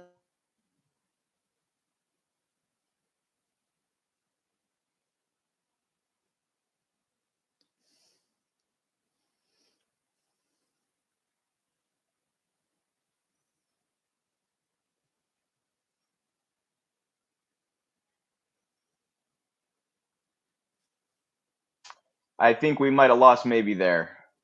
Hopefully she'll come back in a moment. Oh, there we go. Sorry, Okay, You're back. I'm back. There Sorry we about go. that. I know the screen went blank for a second. I'm not Yep. sure where I left off, but essentially where I was going at is, it's been a mixed experience. I've had some really wonderful interactions with people, and, I firmly believe that, how can we expect the government to be looking after trans people when trans people aren't even a part of the conversation, when they don't have a seat at the table, when there's never been a fully elected trans person? Yet you see all of these, bills being introduced, basically that are anti-trans bills. And, most of these, they're on a state level, but there's definitely influence. If there's to be a trans person in Congress, that would absolutely be influential in so many different ways. And, I've said this before, if it's not me, it's going to be a trans person eventually. The conversation has started, the wheels have started to turn. And if it's not me, I hope that I'm setting up a path for some trans person to be a part of the conversation, to be able to walk through the halls of the Capitol and be a legislator, to be a representative, and to represent, again, not just trans people, but everybody. Maybe a girl. I have very strong feeling you're going to win the primary. And I have very strong feeling you're going to go head to head with Adam Schiff. And I really want people to know who you are once that happens, so they understand that they have a real candidate who will actually represent them. Now, once you're in Congress, would you be open to having online discussions, like online hearings with your community and with the public at large, explaining policy, explaining like what the federal job guarantee is, explaining bills that are already in Congress and what's in them and how it works, and also bringing on economists that can explain the economics and how the money is spent and how the infrastructure is created to support these policies? Absolutely. I want to be a representative who is very in touch with my constituents. One of the things about, the person I'm running up against is I don't really ever hear or see anything about him locally. Everything I see about him is, has to deal with the federal level, but there's a loss of connection with the actual district, with your constituents, with the people who elected you to represent them. And that is a key part of being a representative, is representing the people who elected you. And that's something that I've learned in my local position here on the Silver Lake Neighborhood Council is, these people elected me. It is my duty to interact with them. It is my duty to want to improve their lives and do everything that I can to be the best representative for them. So absolutely, I'm open to that. I would expect to do things like that. I want to have regular town halls. Right now our town halls are limited to me going live on Instagram. But I would love to be able to interact with my district at large. So if I could just briefly put you on the spot, then suppose you're at one of those town halls and I am an ill-informed constituent who says, I don't think we can afford Medicare for all. I don't think we can afford a federal jobs guarantee. How are you going to pay for it? What's your response to that going to be? You know, my response to that is that our nation, we spend an excessive amount of money in certain areas. We can certainly defund those areas and fund other areas and tax the rich, tax the wealthy, tax corporations and corporate subsidies. You know, we give more tax breaks to corporations, multi-million and billion-dollar corporations, than we do to poor people willing to pay their rents. And I think that's absolutely absurd.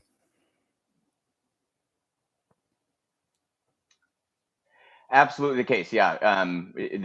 We clearly have angled our economic policy at a percent or two of folks instead of at everybody else.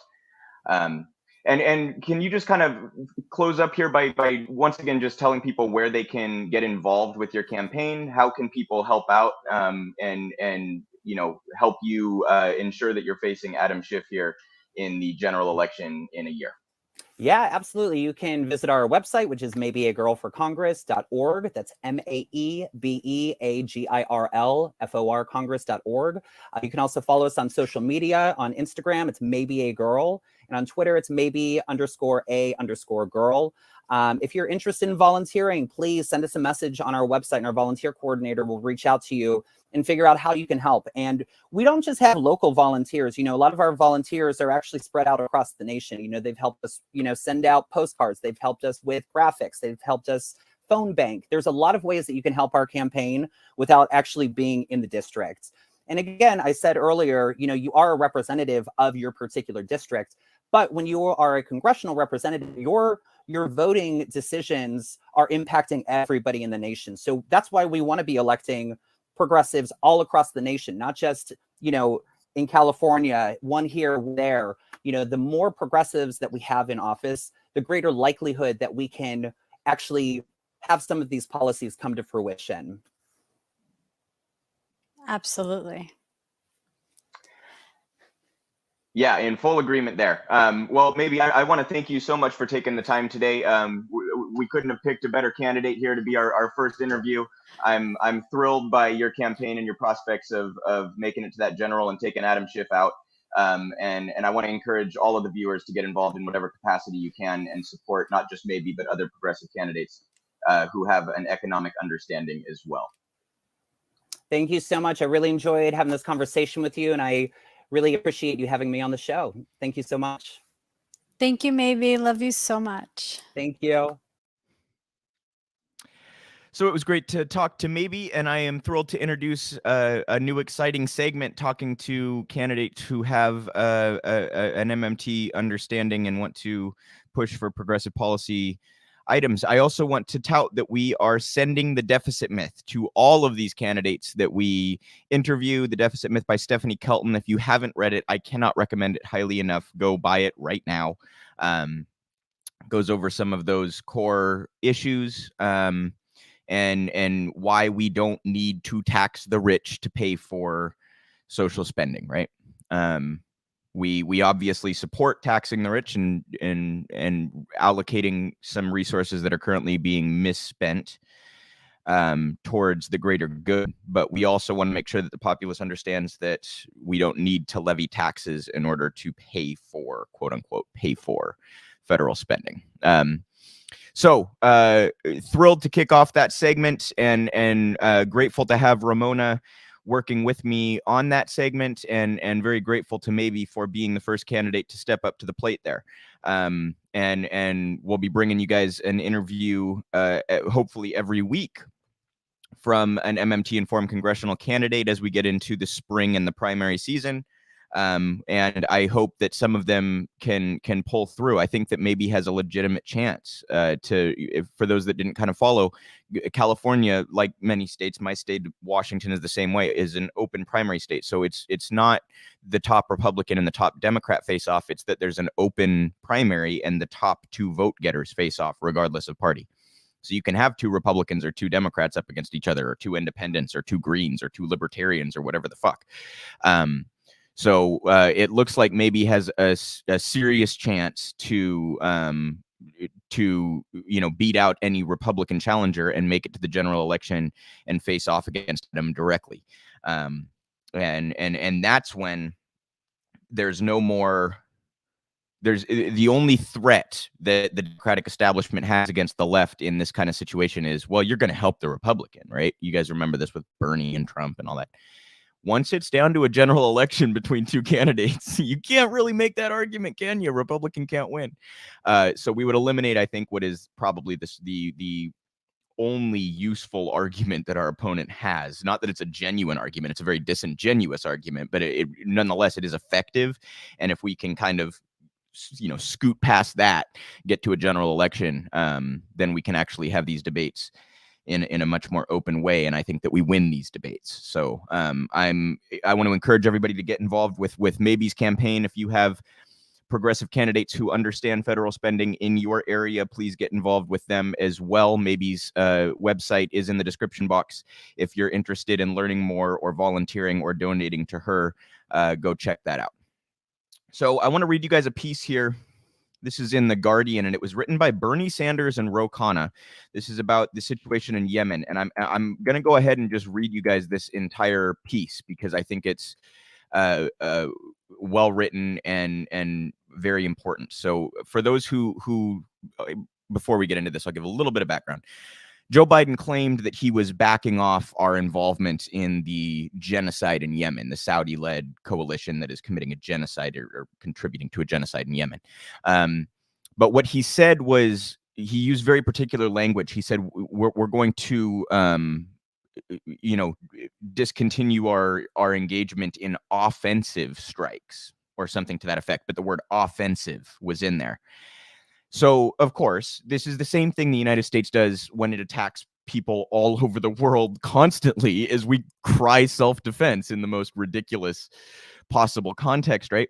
We invade a country and then say that because our troops that are an occupying force are in danger, that the strikes that we engage in are now self-defense, right?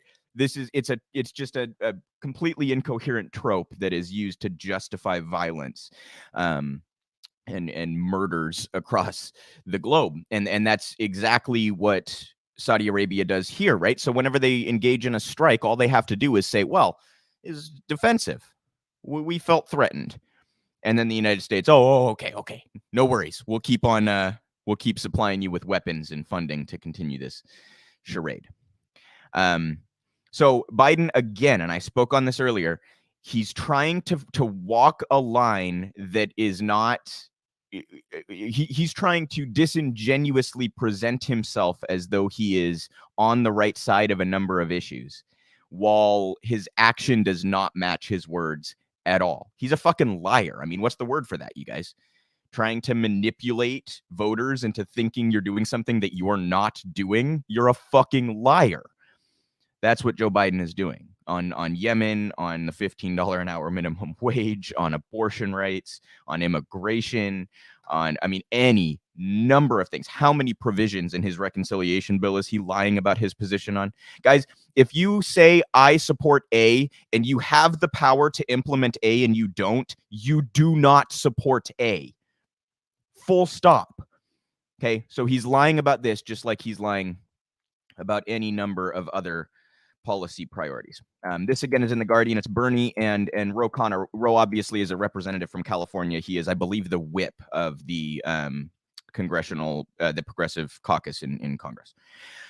Saudi warplanes carpet bomb Yemen with U.S. help. This must end. The U.S. must end all support for the Saudi war effort in Yemen. It is fueling the largest humanitarian crisis in the world. The recent breaching of the United States Embassy in Yemen's capital of Sana'a by rebel forces and the detaining of Yemeni employees of the embassy is the latest escalation in a war that has gone on far too long. It is a war that the United States has supported and remains deeply involved in. It's time for that complicity to end. For more than 6 years, Saudi-led military intervention into Yemen's civil war on behalf of Yemen's exiled government against Yemeni rebels has been a key driver of the largest humanitarian disaster in the world. Quote, the country's economy has reached new depths of collapse, and a third wave of the pandemic is threatening to crash the country's already fragile healthcare system, United Nations Humanitarian Relief Coordinator Martin Griffiths said in September, with millions a step away from starvation. Under first the Obama and then the Trump administration, the United States was Saudi Arabia's partner in this horrific war. In 2019, Congress made history by passing its first war powers resolution through both chambers of Congress, pressing Donald Trump to end this support. It marked the first time that Congress has invoked the war powers resolution of 1973 to direct the president to withdraw troops from an undeclared war. We were proud to lead this effort. The passage of that resolution, has implications far beyond Yemen and opened a much broader and extremely important debate about how and when the United States uses our military to wage war and the sole constitutional authority of Congress to authorize that use.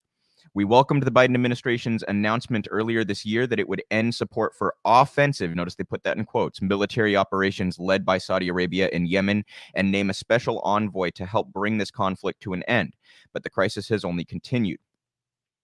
American defense contractors continue to service Saudi planes that are waging this war, and the United States just announced new arms sales to the Saudis. We are aware that ending U.S. military support for Saudi Arabia's brutal assault will not alone end the multi-sided conflict in Yemen. The Houthis are launching bloody attacks on the central Yemeni city of Marib and launching cross-border attacks on Saudi territory. Violence has also erupted between rival factions in the south of Yemen. A UN expert panel found that all parties to the conflict may have committed war crimes. The U.S. may not be able to stop all the violence it helped create, but it can stop enabling Saudi warplanes to bomb Yemeni civilians. Doing so will save lives, not only the Yemenis spared in Saudi bombing runs, but also by utilizing its leverage to pressure Saudi Arabia to lift the blockade on Yemen, which continues to block fuel and other essential imports from the country. Into the country, pushing millions of Yemenis towards the brink of starvation. Lifting the blockade must happen immediately and be delinked from final peace negotiation talks. We have proposed an amendment to the National Defense Authorization Act to finally end all U.S. support for the Saudi war effort. The House already passed this amendment for the third consecutive year. Given that this amendment simply codifies the prohibition on providing support for the Saudi war that already passed both houses of Congress in 2019, legislation supported at the time by multiple officials now in the Biden-Harris administration, it is long overdue for this provision to be included in the final defense policy bill that is sent to the president's desk. It is essential we pass this amendment to restore U.S. credibility as an arbiter of peace in Yemen, but that alone is not enough. The U.S. must support an international observer mission alongside the Saudi-Yemeni border and spearhead generous development efforts to rebuild Yemen. This aid should be focused on bolstering localized humanitarian and development initiatives like Yemen's Social Fund for Development. We also must dramatically increase our diplomatic engagement to press Saudi Arabia, the Riyadh-based Republic of Yemen government, and the Houthis to accept the UN's roadmap as the basis for a compromise that ends foreign military intervention and allow Yemenis to come to an agreement. The war has gone on too long, and it's time we begin to take bold steps on the path to peace. That, again, Bernie Sanders and Ro Khanna, an editorial in The Guardian. So Yemen obviously is... The UN had deemed it the worst humanitarian crisis in the world, and that's a competitive field, unfortunately.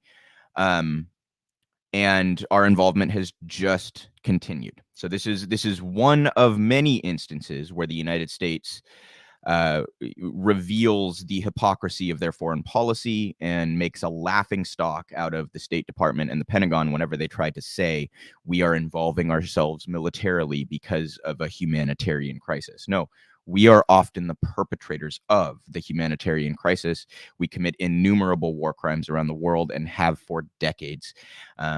As Chomsky put it, if the Nuremberg standards were upheld, every post-World War II president would be at The Hague. That is correct. It's just factually correct. And Biden included as well, even though he's only been in there for a little less than a year. So I hope that this resolution passes, but I'm not naive enough to assume that it will. There also seems to be a dynamic where Democrats will call this behavior out only when it's a Republican in charge, right? So as they noted in this article, a number of people that are high-ranking officials in the Biden and Harris administration supported this resolution as it passed each of the last 3 years. If they turn around now and oppose it, that's quite an example of hypocrisy, isn't it? And yet I think that's entirely possible. So I do hope this resolution passes. I hope Biden does not get away with talking out of both sides of his mouth, or rather talking out of one side of his mouth and acting in the exact opposite manner. And I hope to see some semblance of peace come to the region. But our support for the Saudis, you guys, it's just, it totally undercuts any other, claim of principle when it comes to our foreign policy. We support, at one point we were supporting over 80% of the world's dictatorships, either vocally or through funding or weapons or whatever. Saudi Arabia is one of the worst countries in the world for human rights. You guys, they're awful. You do not want to be a gender or religion minority in Saudi Arabia.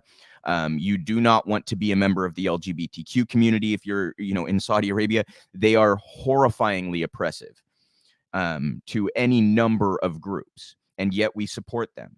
It totally undercuts our stance that we are all about, humanity and freedom and democracy and all this stuff. They are they are quite literally a religious totalitarian type state. They're an authoritarian, it's literal royalty. It's the Saudi crown prince.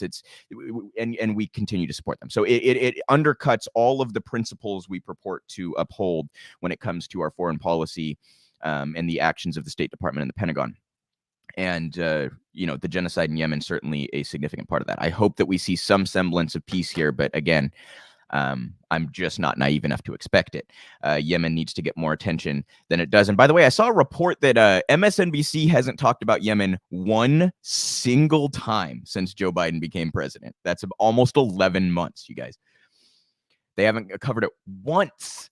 They had no problem talking about it under Trump. Wouldn't talk about it under Obama. I mean, it just, the hypocrisy is so clear as day, right? And obviously Fox, exact opposite, right? They have no problem criticizing Obama and Biden for things that they were silent about for 4 years under Trump. So our media, it's just cartoonishly bad. They're a parody of themselves. And I wish that Yemen got more coverage than it does, because it's a horrific situation. And yeah, what else can I say, right? I hope that that we take some steps towards resolution on that issue. So I want to show you guys a clip here from More Perfect Union. I seem to use their work almost every week. If you're not following them, go follow them. They're terrific. This is about Kroger and how Kroger has conducted themselves lately. They're always talking about labor issues. So we will take a watch and come back and discuss. Have one value, and that's greed. I just think it's corporate greed, plain and simple. Speaking of taking care of your associates, Rodney, you have found yourself in the middle of this major controversy over these hazard or hero pay mandates. Why did you decide to close stores instead of paying your workers $4 to $5 more per hour? It was stores we just decided to go ahead and close them because we thought that was the best long-term decision. It reminded me of the scene from Star Wars where, in fact, they decided to destroy the planet Alderaan. We will deal with your rebel friends soon enough. This was, if you don't play the game their way, they're going to punish the community. I think Kroger decided to close because they're greedy. Grocery stores are making more money now than they've ever made. They have, in fact, record profits. That's realized in the increases in their stock prices. It's recognized as in CEO pay. Where they refuse to recognize it is with the people who make their operation go, and that's the workers. QFC announcing the closure of 2 Seattle stores. The company saying it can't keep open under the city's newly passed hazard pay legislation. They can pay. They have had record profit. People in Long Beach are about to lose 2 neighborhood grocery stores. The stores claim they cannot afford to give workers a $4 an hour raise during the pandemic, a raise just ordered by the city. During this pandemic, Kroger has made obscene amounts of profit. In 2020, they made $2.6 billion in profit, which is more than 50% more than the previous year. The head of Kroger, Rodney McMullen, gave himself a pay raise. He now makes $21 million a year. The cost in LA City that Kroger says is $20 million to pay this hazard pay to all the affected workers. McMullen can write a personal check for that amount and then still scrape by with $1 million for the remaining part of the year? Well, grocery store workers, pharmacy workers, they're one of a very small group of workers in the United States that haven't taken a day off since the beginning of the pandemic. All those workers have showed up to allow those businesses to operate.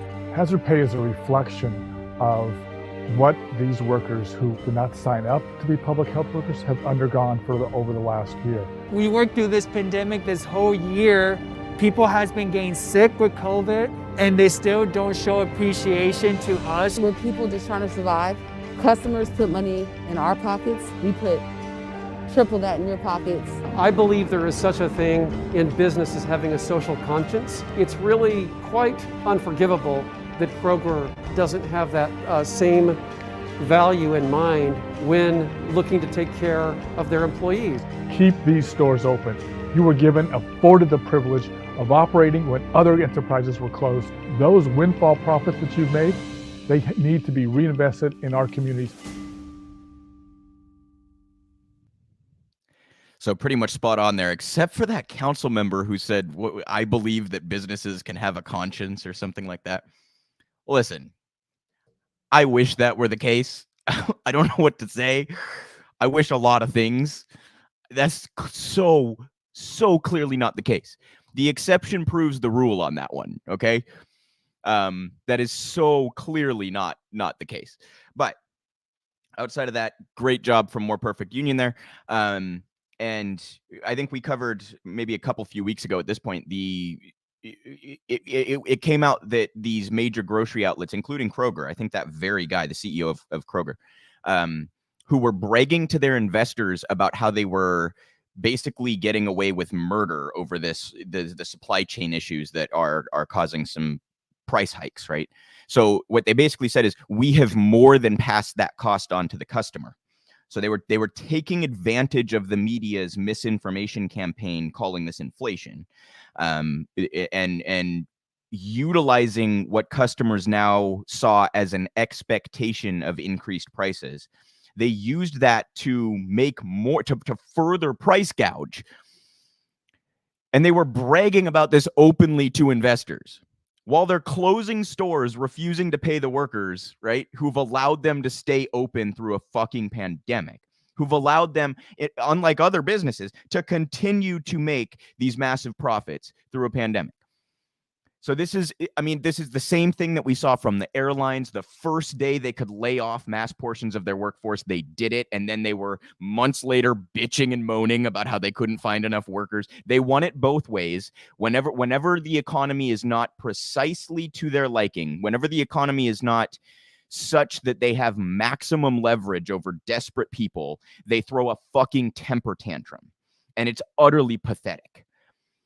Shame on Kroger. You're closing stores in the middle of a pandemic because you're not willing to spend $20 million while you're making record profits that you're only making because of the workers that you turn and screw over. Fuck you. Shame on you. Continuation of the same kind of behavior that we have seen from these big businesses, and very much including Kroger. This one also kind of hits home a little bit, you guys. The store that was a couple blocks from where I grew up is a QFC. I was raised in the Seattle area, about 20 minutes east of Seattle. And when we wanted something convenient, we'd go to QFC, right? So that just kind of hits home. This is how the people that I spent my upbringing seeing at the store are treated by this shithead of a CEO.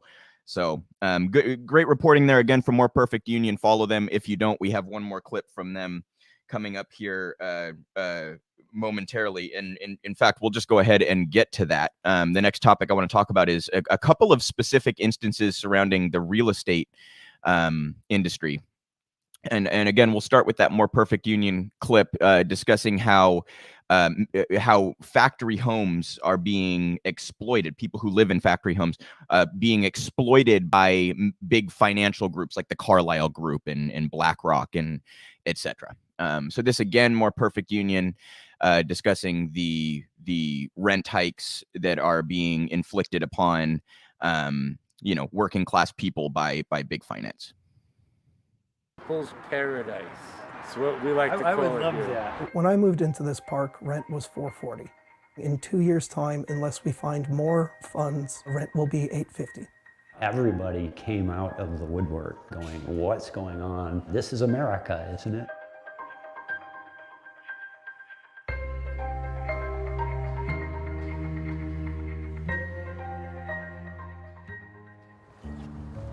Our park was bought by RV Horizons. We all woke up one day to these blue bags hung on our doors that said, welcome to your new community. And we were going, what? We're being welcomed to our own community by this other group? Most people in this park are well below the Aryan mean income. I purchased my home in 2018. The cost of living in this park was significantly below the area average of Boulder City. It was really hard to find anything for under $250,000. This was the best way that we could build equity and like the place that we were living. When RV Horizons purchased the park and came in, they instituted a new set of rules that included provisions that could shift financial responsibility for upkeep of the park onto the resident in certain circumstances, which, based on the economic demographics of the park, could actually be extremely financially crippling and ruinous. The impact of these consolidators buying communities, runs the gamut. When you don't control the land under your home, somebody else controls it. That's the person or group that's making the decisions on rent increases, on other fees and costs that are being passed through, on evictions. It's really a difference between a group of investors making that decision from a boardroom versus the homeowners themselves. Oh yeah, and they tried to start charging us for water. People could not have cars with faded paint, with missing parts, with any rust. We also had a curfew at 10 o'clock. We were not supposed to roam the streets after 10 o'clock.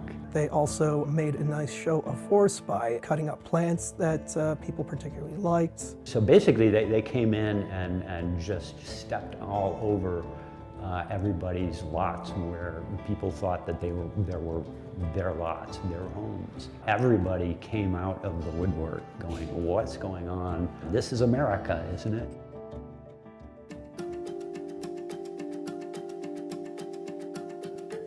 Manufactured housing is a unique housing because it's built in a factory. People use mobile homes to describe manufactured housing, but that's an old term.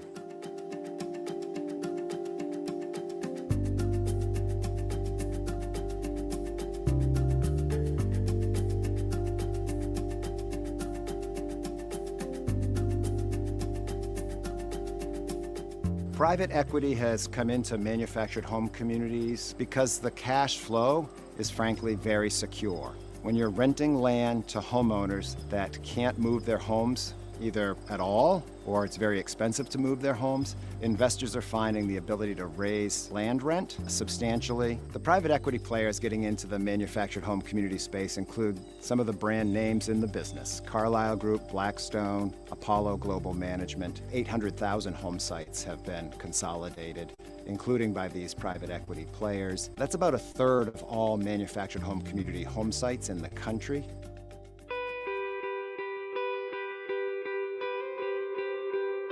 After this kind of abuse, everybody thought a resident-owned community would be far better than what we were looking at with the ownership and the practices we had just seen.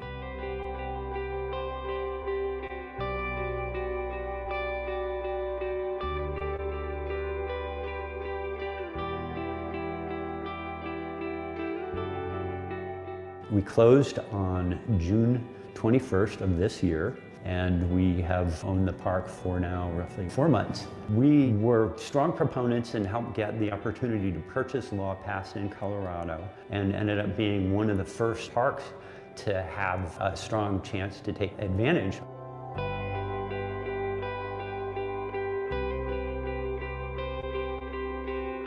Rock USA is a national nonprofit organization that helps homeowners in mobile home parks or manufactured home communities purchase their communities as co-ops. We provide both the training and technical assistance to make that possible, and we provide the financing to make that possible. Other advantages is having a say in the budget and rules of this park. We're now in control of our lives, and so we don't have to worry about outsiders coming in and telling residents how to live. Gratitude is the word of the day, the year, the month, and my life. I mean, I'm just so grateful for what you and we have been able to accomplish here. It's fabulous. Knowing that we actually do have a future here, and we're not going to get pushed out like so many other people around this country.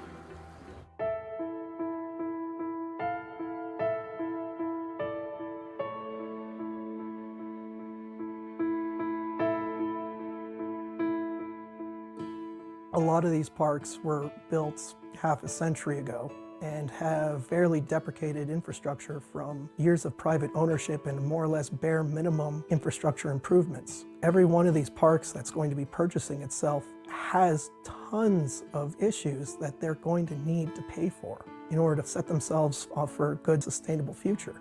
We've taken out a large sum of money to fix up this park, but in doing so, some people are not going to be able to stay. And we need help with that. There's a whole host of little issues that manufactured home park residents have had to endure. It's been quite a catch-up game because just the range of abuses have been quite large. This is a working solution for a problem. It is not the end-all solution. It's the best we got at the moment.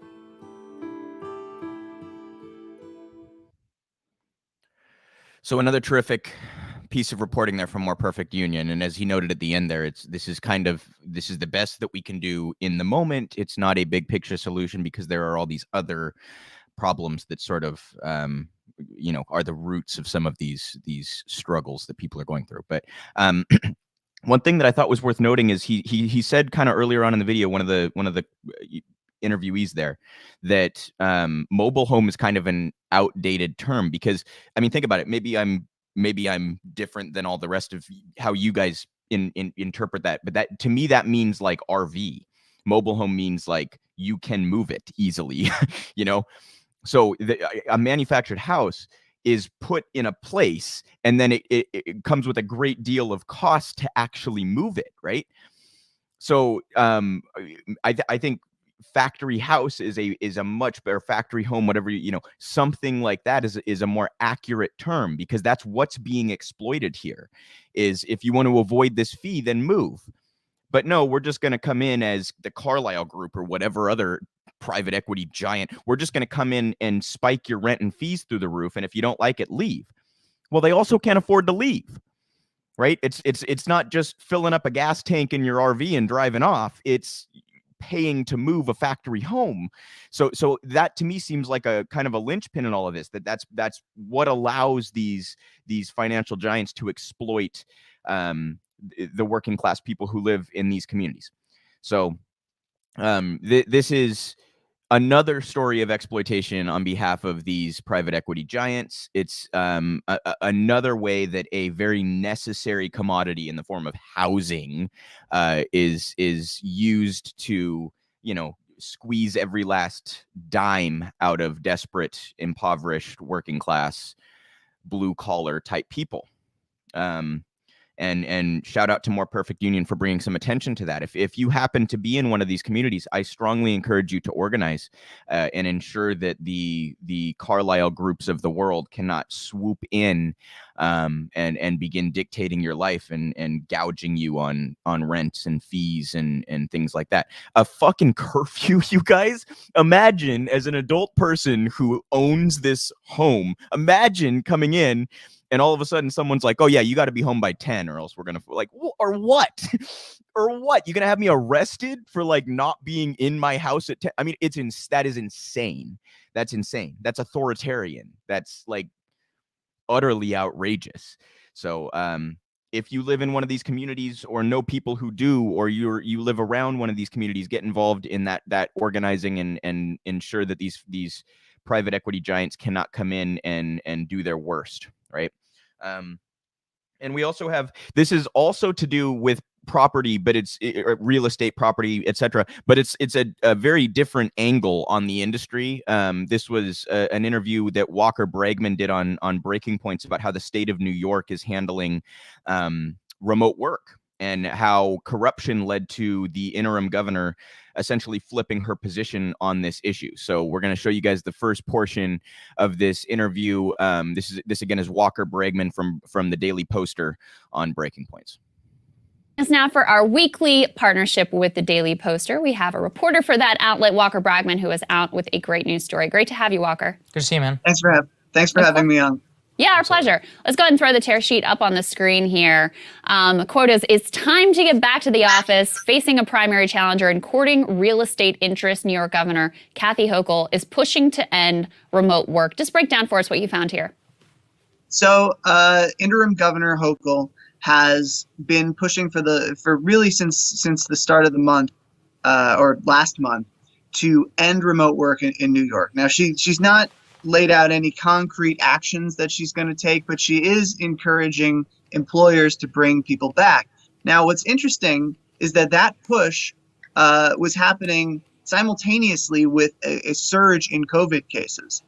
And I mean, that to me stood out. Like, that doesn't make sense. Why are we not encouraging remote work at a time when, there's still a very real risk? Now, admittedly, a lot of people in New York City are vaccinated, but that does not necessarily mean that the virus can't spread or that there aren't people who are vulnerable. And I tend to be of the mind that public policy should factor in the most vulnerable. And this pandemic will not be over until it's over for, those people.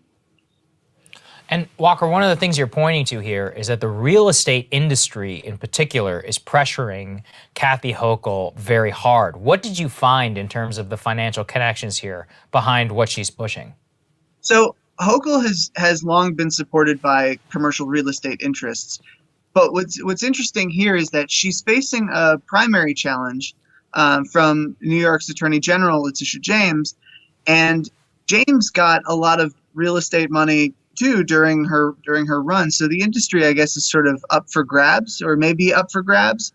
And so this position does track with an industry goal of getting everybody back into offices, because the pandemic has seen a massive decline in the amount of office space that companies need. So that hurts property values, and it is in their interest to get people back to normal, or the pre-pandemic normal. Yeah, that was the part that was really revealing to me, because I actually hadn't thought through the fact that anyone who has real estate interests, commercial real estate interests, are very much interested in getting people back in the office, because otherwise there just isn't as much demand for your properties and you're not going to be able to command as high prices. So you've seen a lot of sort of CNBC types making this push too, making the case that, people really need to be back in, productivity is better. But we didn't actually find during the pandemic, when white-collar workers were working from home, that they were any less productive. So what is the real case? Even once we are beyond the pandemic, if we ever, get to that point, I think people have enjoyed, in some respects, having the flexibility to work from home or move out of New York into other cities and have more flexibility within their lives. Look, I think it was a game changer, honestly, in how work is going to be done. And I think we're sort of pushing against the tide, and it's somewhat futile. That said, look, I do think that this all sort of stems from the same place, that there is this mentality in this country that business interests are more important than human lives. And we have seen that on display throughout the pandemic, not just from employers who want their employees back, who are calling their employees back, or from commercial real estate interests who are funding or lobbying politicians or to push these back to work policies, but from the federal government too. I mean, our refusal to adopt an elimination strategy has led to hundreds of thousands of American deaths, and these continued ongoing waves of COVID that we keep seeming to have.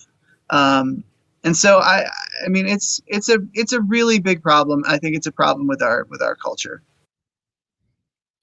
So that was a fantastic piece. He went on to discuss that further if you guys want to go find it. But he's really hitting at an issue that I think is going to become a big one. And part of the reason I think it's going to become such a big issue is you're actually going to have big money fighting against big money on this issue. There are a lot of big businesses that like not having to pay the rent and will be happy to leave some of their employees home to work remotely. And then there are also these it's often the same firms we were just talking about, the Carlyle Group, Blackstone, BlackRock, etc. They're going to very much want everyone back to work because, as Walker mentioned there, it creates more demand for property, which means they can charge higher prices, right? If you don't have as many people working in offices, then the companies who own the office spaces don't get to make as much in rent fees. So this is going to be a very interesting issue to follow going forward, because the powerful are going to be fighting against the powerful on this one. It kind of reminds me too of I remember this was a lot earlier in the pandemic, but I saw someone wrote an editorial piece that basically said, like, we need to get back to work because workers are way less productive at home, right? And it turned out the guy that wrote this piece owns a company that makes office equipment. So I wonder why he might want people back in the office, right? It's so you see this a lot where it's a very obvious and transparent motivation to take the position that's being taken. It's a strict, like, business opportunity that is being exploited by these big businesses and executives and shareholders. But this, this will be fascinating to follow, because I think there are a number of things that that this pandemic may sort of have long-term implications on. And I think one of them is the extent to which we work remotely. I mean, you guys, like, a lot of jobs could be done at least partly remotely. And I think a lot of companies are going to look at that and say, boy, I could save some rent money, right? Again, rapacious incentive from the companies as well. But when you pair that rapacious incentive structure up against the Carlyle Group's rapacious incentive structure, you get this very, I suppose, in a sense, satisfying clash, because one of them has to lose, right? But this will be an interesting thing to follow. I also think this could have effects on, we're nowhere near adequate housing reform, but if a lot of this space is no longer needed for work, if a lot of people end up working from home, that would free up a lot of space for other things like housing or like public services for the community. So I would be interested to explore how some of those spaces could be used beneficially, could be used in a positive way to uplift and benefit society or house the unhoused. So this all, like, there's a lot at play with this dynamic, and I appreciate Walker and the Daily Poster and Breaking Point's touching on it. And it'll just be very interesting to see how the pandemic ends up affecting commercial real estate going forward. And obviously, you guys, it seems pretty clear to me granted, I haven't exactly dove all the way into this issue, but in the little bit of research that I've done on this, it seems pretty obvious that there was not any, effect in terms of productivity. Workers were not, like, significantly less productive at home. Obviously, I think to some degree that's like a person-to-person thing. Some people get more distracted at home than others. But on the whole, it seems like the data pretty much backs up, like, workers were just as productive and effective from home. So I think a lot of people prefer that. I mean, think about the commute that a lot of people are saving. You guys, even like my dad works in the city of Seattle. We live 20 minutes east of Seattle, but if you're trying to make that drive during rush hour, it could be a 45-minute drive or an hour drive each way. Imagine saving that every single day for decades. Like, there's a lot here that could be beneficial. By the way, also, how much fuel would be saved?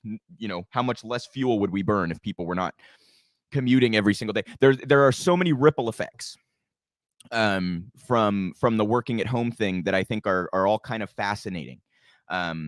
And there's also, like, just to be totally fair about it, there are, I think, potential downsides. I think for some people, getting out of the house every day is good for their mental health. I can speak for myself. When I end up stuck in my apartment for 2 or 3 days at a time, it then all of a sudden it feels like an outing just to run to the grocery store, or you know what I mean? So I don't know. I'm fascinated by this from a number of angles to see how all of this kind of plays out. And, I think it's an issue that is going to get a lot of attention from sort of the corporate world and the finance world, as well as everyday people going forward. I would overall like to see us work from home more, you guys. It would clear the roads up. It would clear up a traffic problem. It would cut down on emissions. It would allow people to have more free time in their lives. So, it'll just be interesting to see how this plays out. Which of the elites gets to win this battle, right? Does big finance win and get everybody back in the office so they can make their totally unnecessary rent fees, or do the other businesses win out and stop paying rent and then undoubtedly pocket the change instead of passing it on to their workers, right? We'll have to wait and see. But great reporting there from the Daily Poster and Walker Bregman. If you guys don't follow their work, I encourage you to follow them as well. David Sirota, Walker Bregman, Julia Rock, I think, Andrew Perez and others. Fantastic work over there at the Daily Poster. They're always revealing corruption and telling the stories behind the scenes.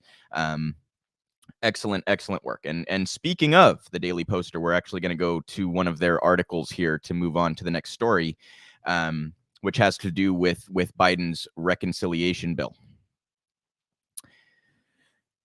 Build Back Better's gift to the gas industry. So while the Democrats like to portray the so-called Build Back Better plan as being a significant step in the right direction on the environment and on climate issues, they're not telling the whole story. And the Daily Poster here reports that. Hidden in the reconciliation bill's clean energy rebate program is a provision that could tether homeowners' appliances to natural gas for a long time to come. President Joe Biden has touted his administration's Build Back Better Act as the largest effort to combat climate change in American history. While not untrue, the devil is in the details, and the devil buried in the climate section of the reconciliation bill text, a sizable gift to the natural gas industry in the form of rebates for Americans switching to appliances powered by burning natural gas. Tucked into the section calling for residential efficiency and electrification rebates is a subtle 6-year policy to make $5.9 billion available to establish the Homeowner Management Energy Savings Rebate Program. The policy, which aims to reduce greenhouse gas emissions and increase household energy and cost savings, would help states establish rebate programs for energy-efficient retrofits. According to the White House, the consumer rebates and credits included in the Build Back Better framework will save the average American family hundreds of dollars per year in energy costs. But when it comes to what type of appliances are eligible for the rebate program, the legislation notes the following, quote, in calculating total energy savings for single-family or multifamily homes under this section, a program may include savings from the purchase of high-efficiency natural gas HVAC systems and water heaters certified under the Energy Star program. In other words, this rebate program would incentivize consumers to stay locked into natural gas systems to power their homes. And as Reuters reported last year, the natural gas industry's rapidly increasing emissions, especially in the United States, are likely making the sector the biggest barrier to tackling climate change. Fantastic reporting there. They go into further details. First of all, one of the big lobbies for the gas industry has spent somewhere in the ballpark of $1 million lobbying on the reconciliation bill to try to get some of these provisions more to their liking. They also discuss the general narrative, which has definitely been prevalent over the last handful of years, that natural gas is somehow sort of a bridge to cleaner energy, that it is moving us away from oil and coal and moving us towards green energy options. And that is just sort of overstated. Especially if you're using fracking to get the methane to produce the natural gas in the first place, because you end up actually emitting in the process of fracking to get that methane, you end up doing as much damage to the environment as you would just by burning coal. So this is one of those narratives that the fossil fuel industry has been very successful in pushing, that natural gas is somehow a step in the right direction. And now they are trying to sort of lean into that and get Biden and the Democrats to go along with rebate programs that would encourage customers to go with natural gas. It also, as they said later in this piece, those rebates would in some cases go directly to the companies if the companies installed them. So there's a number of ways that this is just sort of a brazen handout to gas companies, big oil, etc.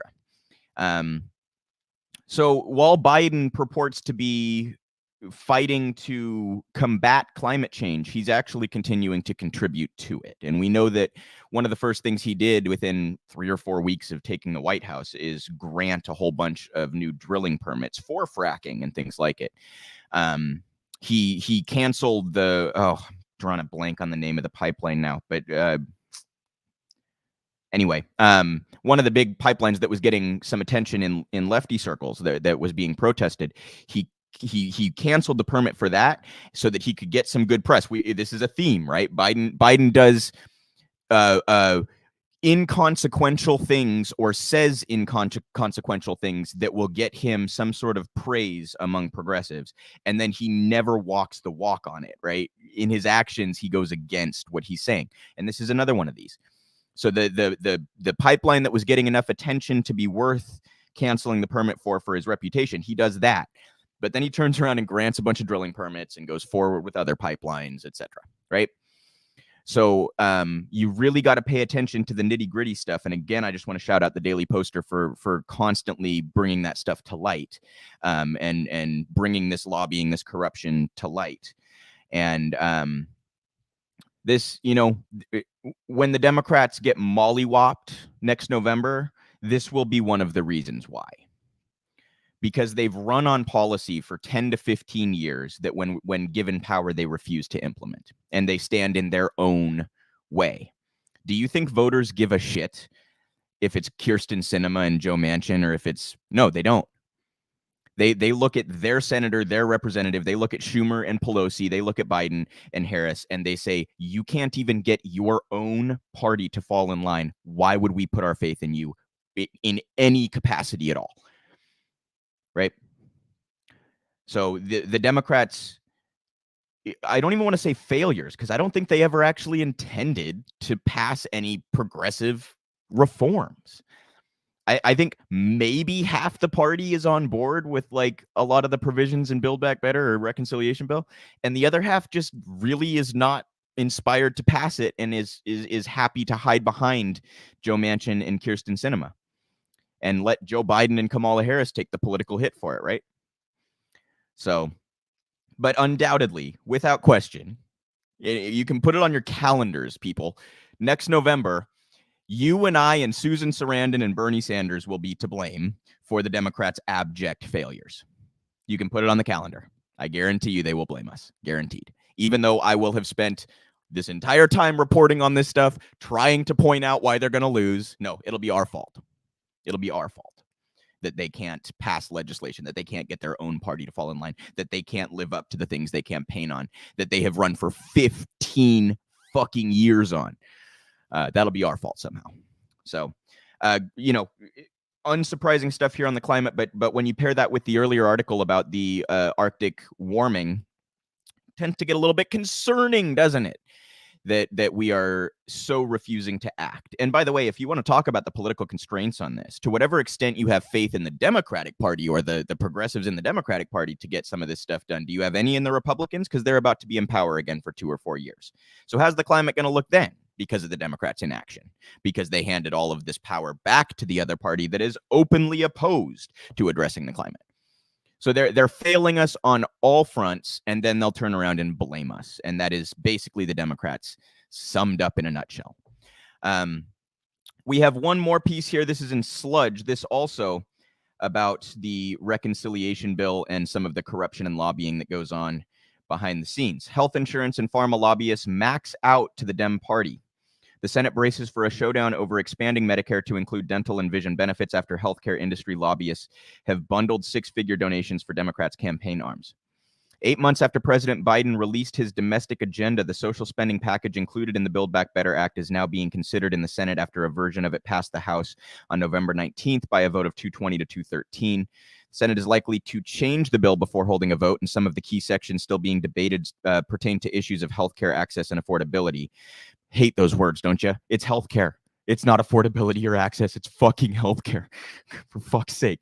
Senate Majority Leader Chuck Schumer said recently that Democrats aim to have the bill on Biden's desk by the December holidays. One question for Senate Democrats on the budget reconciliation bill is whether to expand Medicare benefits to include dental, vision, and hearing coverage.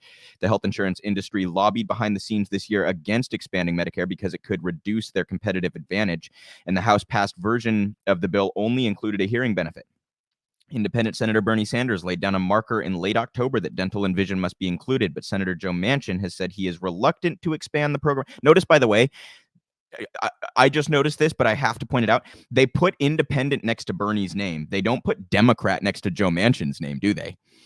It's almost, it's subtle, but that has to be on purpose, right? Why describe Bernie as independent and not describe Manchin as a Democrat? Anyway. Independent Senator Bernie Sanders laid down a marker in late October that dental and vision must be included, but Senator Joe Manchin has said he is reluctant to expand the program because he is concerned about its solvency. And Senator Kyrsten Sinema, also a Democrat that they did not want to acknowledge for some reason, has sought to bring down the bill's 10-year spending total. Another issue is how to address drug pricing reform. The House-passed version of the Build Back Better Act is less extensive in allowing Medicare to negotiate the prices of commonly issued prescription drug treatments with pharmaceutical companies than what House Democrats had previously passed. The Build Back Better now in the Senate would allow negotiations on no more than 10 high-cost drugs starting in 2025 for Medicare Part D and 2027 for Part B. So we're talking about 10 drugs in 3 years and 5 years. That's a joke. That's an absolute joke.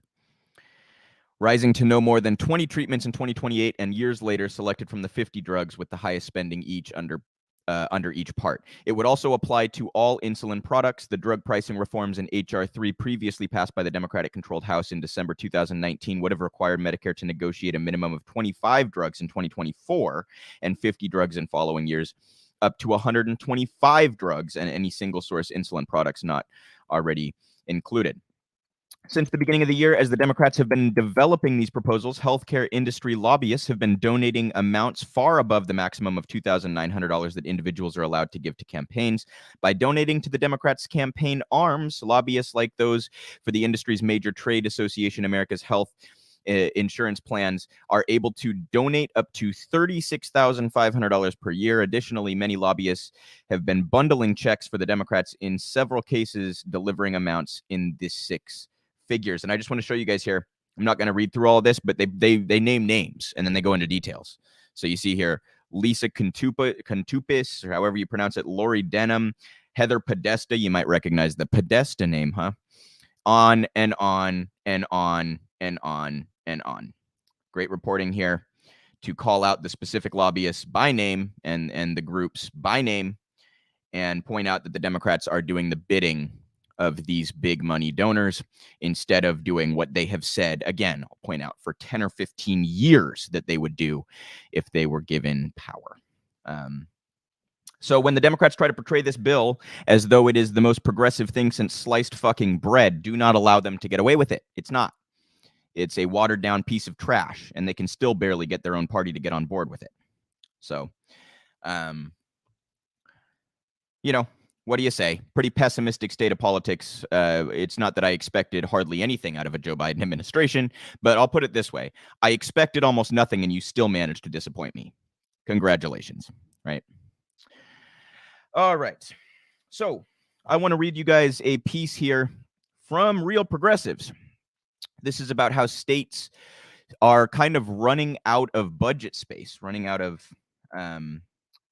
money. And again, I'll make the distinction. The federal government is the currency issuer. They are not financially constrained. States are financially constrained because states are currency users, not currency issuers. This is from back in January, but it is still very pertinent, and I wanted to make sure to bring it to you guys. Failure to shore up. Oh, and by the way, realprogressives.org if you want more fantastic articles and podcasts as well. Failure to shore up state budgets may hit women's wallets especially hard. This is by June Carbone from the University of Minnesota, Nancy Levitt from the University of Missouri, Kansas City, and Naomi Kahn from the University of Virginia, who co-wrote this piece.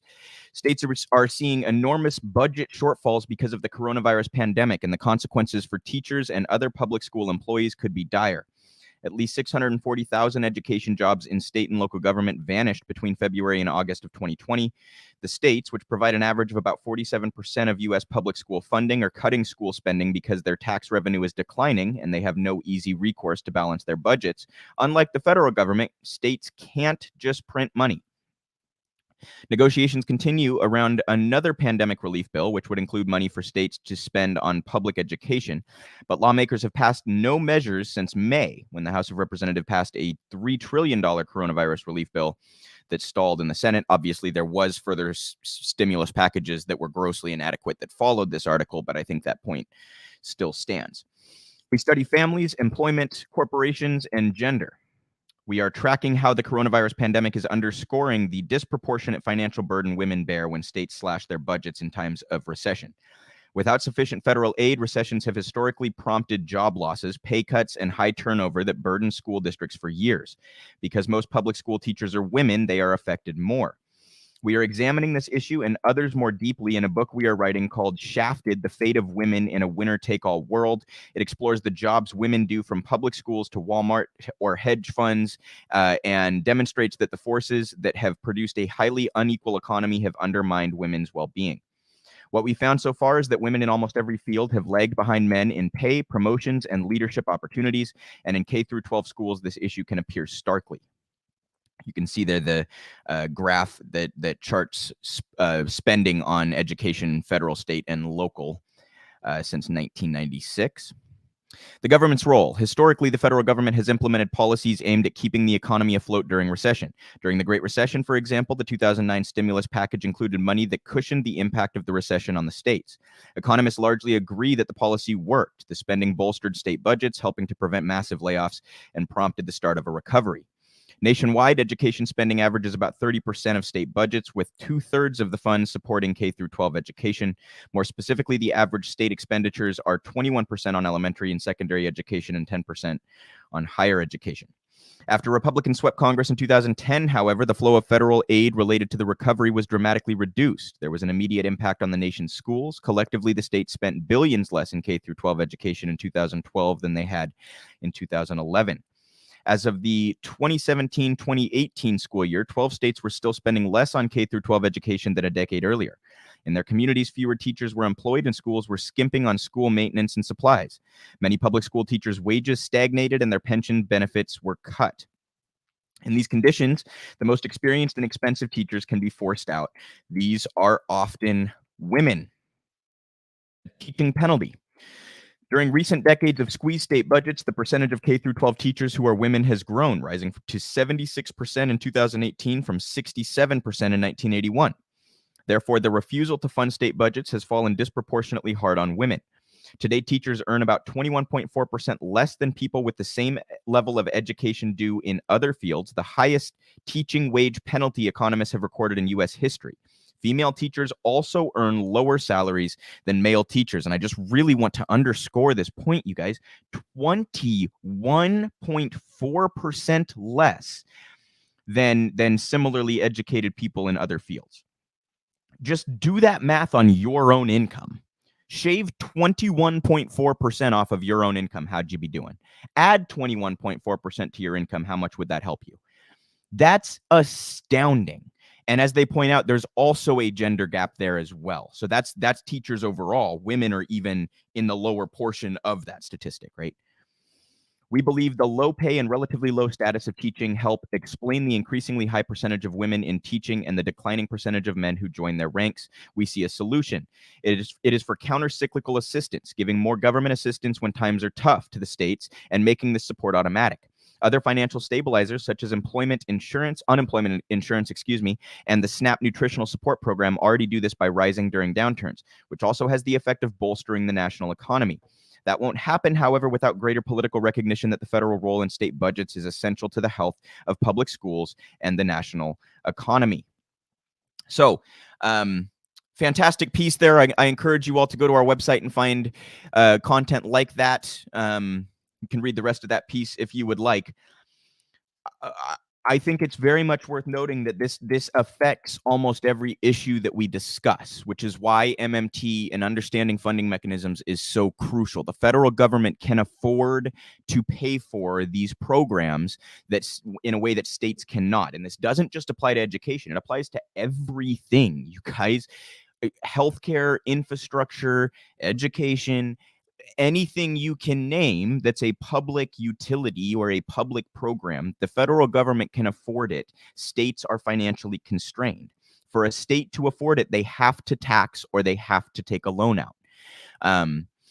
So, this is an area where we could use the capacity to spend at the federal level to fill that financial gap, which would not only help teachers, which by continuation would also help students and others involved in education. And then as you do this generation over generation, each generation of students is better off. Each generation of teachers is better off, right? This would be a positive cycle for the actual individuals participating in the education system. It also would be beneficial economically, right? It would stimulate the economy, and it would allow states to allocate those funds to other budget needs. So this is something that I really, really want my audience to look into and try to understand the difference between the funding mechanism that a state or a city or a county has, or a business or an individual, all in one category, compared to the dynamic that the currency issuer, the federal government, finds themselves in. And there are any number of issues where we could make this same point, that if it were funded federally, states could better use the finite amount of money that they have, the finite capacity to spend that they're stuck with, right? So this really hits home for me, you guys. My mom is a teacher. My grandma was a teacher. I have the utmost respect for educators, and I think education needs to be a priority for any healthy society. And to the point that they made at some point in that article about how you actually create this perverse incentive structure, that applied to my family. I saw this happen. My mom got her master's, and at a certain point in her career, she realized that she was handcuffed in terms of where she could work, because the district would rather hire somebody fresh out of college who doesn't have a master's because they'd be way cheaper. So the incentive structure actually works against having experienced teachers in the classroom. It incentivizes districts who are also obviously financially constrained. They're part of city budgets, right? Or largely part of city budgets and state budgets. It incentivizes them to go with the cheaper option, which is bad for teachers. It's bad for students. It's bad for our community as a whole. So we need a more robust education system. We need to fund that system if we want it to be robust. And if you don't prioritize education, I don't know what to say to you. I think you're nuts. Obviously, I don't think everybody should need a college degree, you guys, but I think it should be available to anybody who wants it. I don't think we should stigmatize more blue collar type work. I've had this discussion a number of times. I think people should be able to make not just a comfortable living. I think people should be able to make a socially inclusive wage doing any form of work that there is to be done. I also think people should have access to however much education they would like to pursue. If you're thinking about, like, if your goal is for our species or our society or our community to be successful going forward, you should want as much education as you can possibly get. So very important piece there. I was proud to see Real Progressives covering that. And again, just want to say realprogressives.org. You can find all sorts of articles and podcasts and fantastic educational and media content there. So stand up for teachers, everybody. Seriously, they're a lifeblood of our society, and they are drastically mistreated, especially women. So I hope that we will come to a place in the near future where we are more humane about how we fund this, where the federal government provides more of this funding and allows our education system to grow and improve. So we have I don't know how to describe this story. I don't know how to do this particular transition. So I'm just going to go ahead and cut over here to a BuzzFeed article. CIA files say staffers committed sex crimes involving children. They weren't prosecuted. Everybody hold your shock. I know, stunning stuff, right? Declassified CIA Inspector General reports show a pattern of abuse and a repeated decision by federal prosecutors not to hold agency personnel accountable. Over the past 14 years, the Central Intelligence Agency has secretly amassed credible evidence that at least 10 of its employees and contractors committed sexual crimes involving children. Though most of these cases were referred to U.S. attorneys for prosecution, only one of the individuals was ever charged with a crime. Prosecutors sent the rest of the cases back to the CIA to handle internally, meaning few faced any consequences beyond the possible loss of their job and security clearances. That marks a striking deviation from how sex crimes involving children have been handled at other federal agencies such as the Department of Homeland Security and the Drug Enforcement Administration. CIA insiders say the agency resists prosecution of its staff for fear the cases will reveal state secrets. You guys, you could accuse a member of the CIA of literally anything. Come up with the most absurd thing you can think of that has nothing to do with their work. You could accuse them of that, and you know what they would say? Well, I can't be held accountable for that because state secrets. That's classified. It's literally their response to everything. Everything. Unreal. It's unbelievable. It's insulting that they think we're all naive and stupid enough to believe it. One employee had sexual contact with a 2-year-old and a 6-year-old. He was fired. A second employee purchased 3 sexually explicit videos of young girls filmed by their mothers. He resigned. A third employee estimated that he had viewed up to 1,400 sexually abusive images of children while on agency assignments. The records do not say what action, if any, the CIA took against him. A contractor who arranged for sex with an undercover FBI agent posing as a child had his contract revoked. Only one of the individuals cited in these documents was charged with a crime. In that case, as in the only previously known case of a CIA staffer being charged with child sexual crimes, the employee was also under federal investigation. Under investigation for mishandling classified material. So, what's that tell you? That tells you that they don't give a shit about the actual crime here, the heinous crime of sexually abusing children. What they care about is any revelation of their secrets. So why did that one dude get prosecuted? Because he was also being investigated for mishandling state secrets. What do they really care about? They really care about the state secrets. So this is a revelation that I would say is not entirely shocking. There is very clearly a correlation between power and sexual abuse, in particular sexual abuse of children. I think most of us understand that sexual abuse is not so much about sex. It's about power and authority and control, right? And I think that creates a natural correlation between the wealthy, the powerful, the elite, and sexual abuse.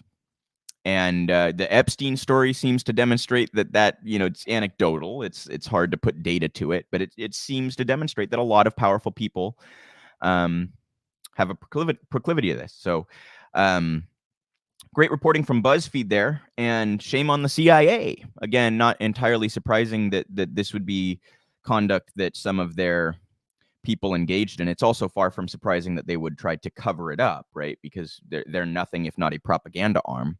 They're there to control populaces, to control narratives, to dictate how they're perceived, how the United States government is perceived, how militaries are perceived, etc.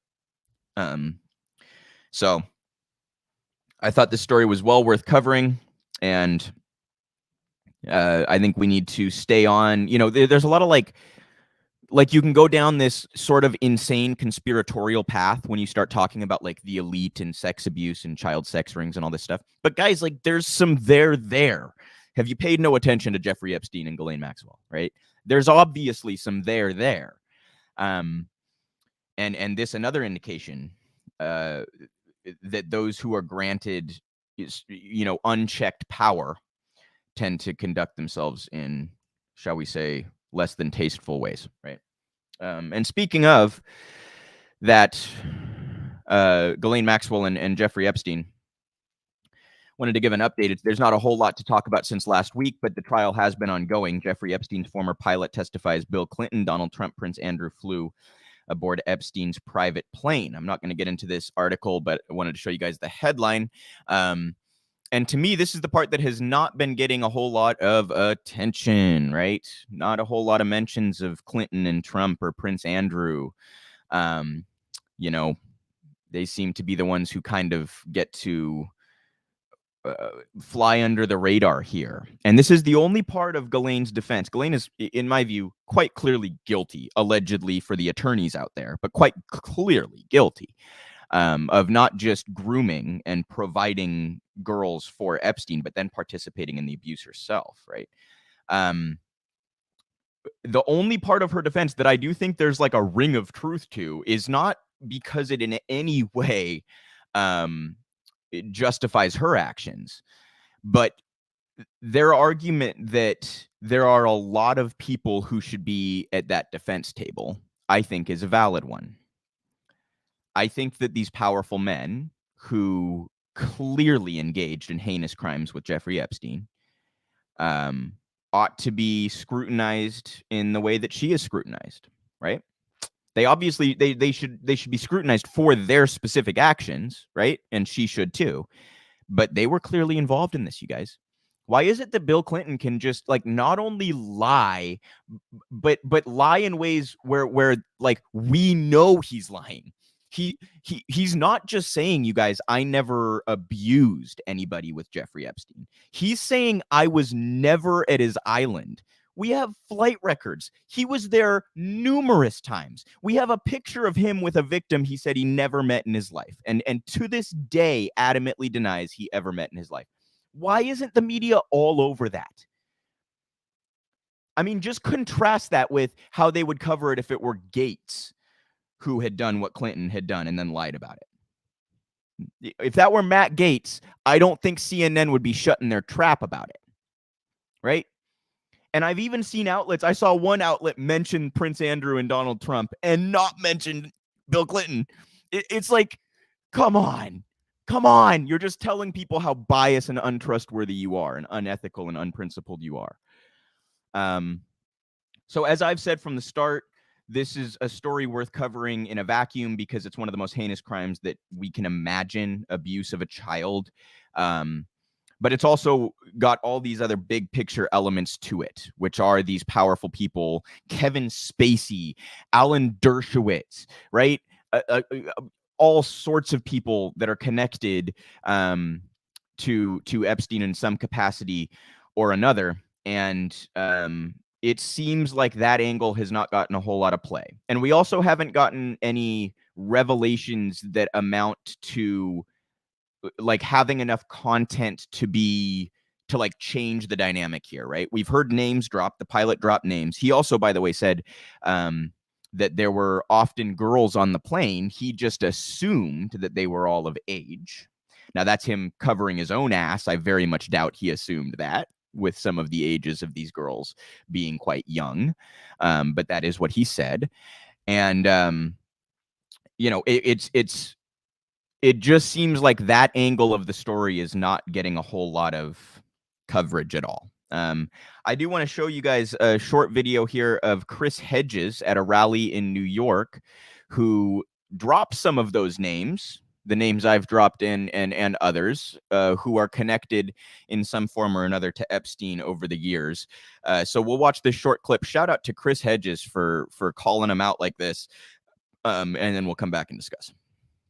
That society has placed before them in their pursuit of justice.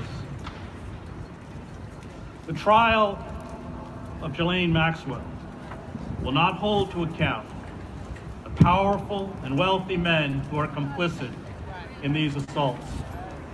Donald Trump, Bill Clinton, Bill Gates, hedge fund billionaire Glenn Dubin, former New Mexico Governor Bill Richardson, former Secretary of the Treasury, and former President of Harvard, Larry Summers, Steven Pinker, Prince Andrew, Alan Dershowitz, Les Wexner, the billionaire CEO of Victoria's Secret and Limited Stores, J.P. Morgan banker Jess Staley, former Israeli Prime Minister Ehud Barak, real estate mogul Mort Zuckerman, former Maine Senator George Mitchell, Harvey Weinstein, and many others.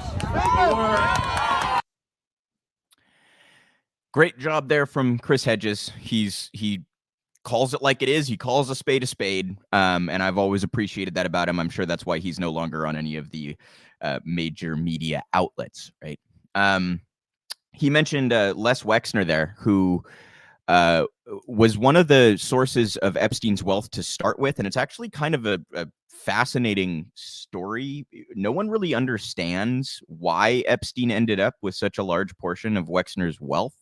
And it kind of seems like Epstein may have defrauded this billionaire Les Wexner, and that Wexner perhaps knew what Epstein was up to and didn't want to be in any way connected to him, so didn't make a stink out of it, because to make that stink, whether legally or civilly, if you go through the courts or just complain through the media or whatever, would be to draw attention to how he's connected to Jeffrey Epstein.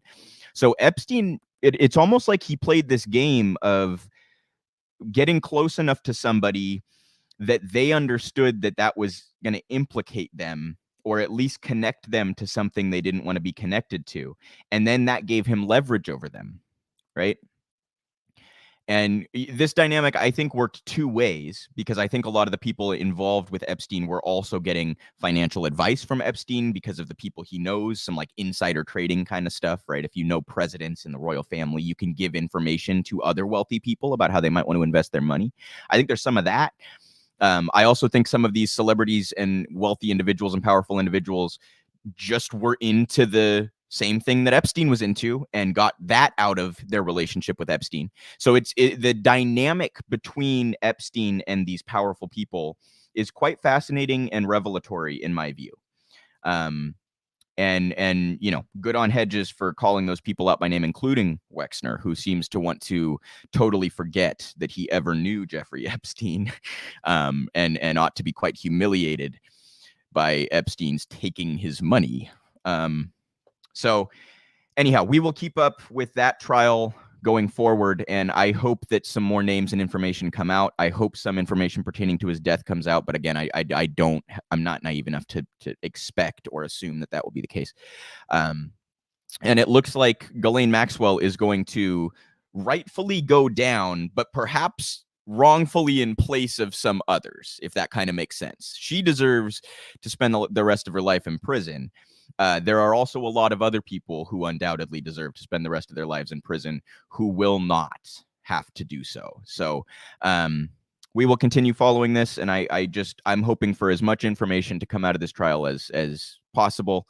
But again, I'm cynical about that, and I'm cynical how the media may cover it if information does come out. So anyhow.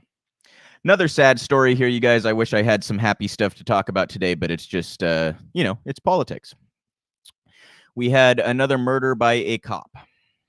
This one particularly egregious in a sense, although it's kind of hard to say that when you hear the other stories as well. Tucson police moves to terminate officer who fatally shot man in a wheelchair, officials say. You guys can see the screenshot there. Guy in a motorized wheelchair and the cop behind him. Tucson police on Tuesday moved to terminate an officer after he fatally shot a man in a motorized wheelchair who was accused of shoplifting and pulling a knife when confronted outside a Walmart, officials said. Video released by the Tucson Police Department showed Officer Ryan Remington several steps behind the man in the wheelchair, identified by police as 61-year-old Richard Lee Richards.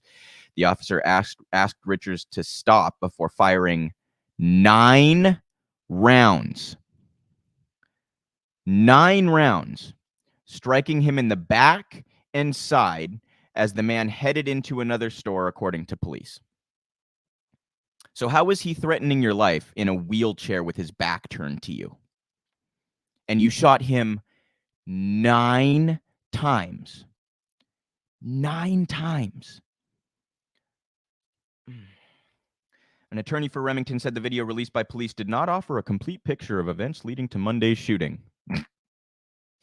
Hilarious. Richards has been accused of stealing a toolbox from Walmart when an employee contacted an off-duty Tucson police officer who was working a special duty assignment at the store, according to a statement from Tucson Police Chief Chris Magnus. Remington, an officer of 4 years, in Tucson, joined the Walmart employee in the parking lot and followed Richards while attempting to gain his cooperation, the police chief said in a statement. Well, hey, if I don't get someone's attention, I usually just shoot him 9 times in the back. That's normal behavior, right? Quote, according to the employee, he caught up with Mr. Richards outside as he fled the store and asked to see a receipt for the toolbox. Instead of providing the receipt, Mr. Richards brandished a knife and said, "Here's your receipt." So apparently that gets you killed in this country. We need to defund and abolish police and start from scratch. If you think that that is what you want happening in your society, if you want men in wheelchairs being shot 9 times in the back and side for stealing a toolbox from Walmart, I don't think I want to share a society with you. And I certainly don't want to share a society with Officer Remington, who belongs behind bars. It's yet another indication of how broken law enforcement in this country is. The idea that committing a crime is worthy of a death sentence goes against the very core elements of our Constitution, as, you know, grossly inadequate as the Constitution is, as I don't know what the right word would be, but the irony to me is that, and this is I'm generalizing obviously, but the irony is the same people who sort of fetishize the Constitution and who call themselves patriots, and I mean, it's really they're nationalists, but those same people will support this. And again, I'm generalizing, but like in general, of the people who would support this officer, a lot of them would purport to be like staunch, principled constitutionalists. And, you know, well, what is due process if you literally just get shot 9 times in the back in a wheelchair for stealing a toolbox from Walmart? What the fuck is due process then? Like, follow this cop's orders or you get killed and we're going to call that freedom? Anyhow, another indication we need to defund and abolish police. We need to start from scratch. And I'll give the caveat that I always give when we talk about law enforcement. In this country, they are born from slave catchers. The first cops in this country were literal slave catchers. The sheriff star that you see on badges that sheriff departments around the country wear, that star originated as slave catchers. That cannot be reformed. Okay? This cannot be reformed. Shooting someone in a wheelchair in the back 9 times cannot be reformed. What happened to Breonna Taylor cannot be reformed. What happened to George Floyd cannot be reformed. Okay, Philando Castile. There are too many names for me to sit here and list off. It cannot be reformed. We need to defund and abolish police and start from scratch. And this Tucson officer, who's now an ex-Tucson officer, who I hope is soon convict ex-Tucson officer, demonstrating our point quite effectively. So with that, we do have one positive story here. And I'm going back a little bit on this one, but I definitely wanted to make sure to cover it. This in Jacobin. Washington tried to destroy Honduras's left. Now it is back in power. Xiomara Castro, apologies if I'm butchering that name, won Honduras' presidency, pledging to tax wealth, expand the welfare state, and end the country's failed neoliberal model. Her win was also a defeat for the U.S., which backed a coup that overthrew her husband, Manuel Zelaya, 12 years ago.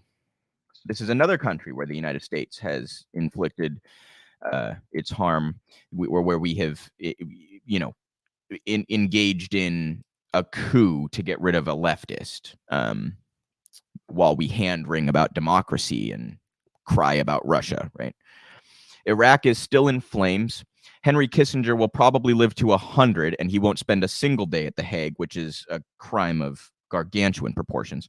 And the world's nations are pockmarked with the irreversible damage of countless capital-driven military coups. Yet, as Xiomara Castro's win in Honduras should remind us, it's not a hard and fast rule that the world's many wrongs are destined to never be righted. This past week, the socialist Castro won the Honduran presidency in a landslide, ending 12 years of right-wing rule in the country and becoming its first female president in the process. That Castro won on a platform to tax wealth, create a new welfare payment for the poor and elderly, and overhaul the country's failed neoliberal model is significant enough. But Castro's win is also a symbolic reversal of the U.S.-backed right-wing coup that threw her husband Manuel Zelaya from power 12 years ago. How to win enemies and alienate business. A well-off landlord from an elite family who won on the centrist Liberal Party ticket, Zelaya had been no radical, believed to have supported anti-leftist death squads in the 1980s. Once in power, he backed Honduras's entry into the neoliberal Central America Free Trade Agreement, despite vehement grassroots opposition to it in the country, and continued the country's traditional military cooperation with Washington, winning praise from U.S. military leadership. Though he'd moved left over the course of his term, upping teacher pay, providing free lunches at public schools, topping up pensions, and abolishing school fees, even his populist moves had a firm ceiling. While he raised the minimum wage by 60%, it stayed at poverty level and didn't apply to workers in the maquiladora export industry. Apologies again if I butcher any of these words or names, you guys. A neoliberal business model created to draw in foreign investment.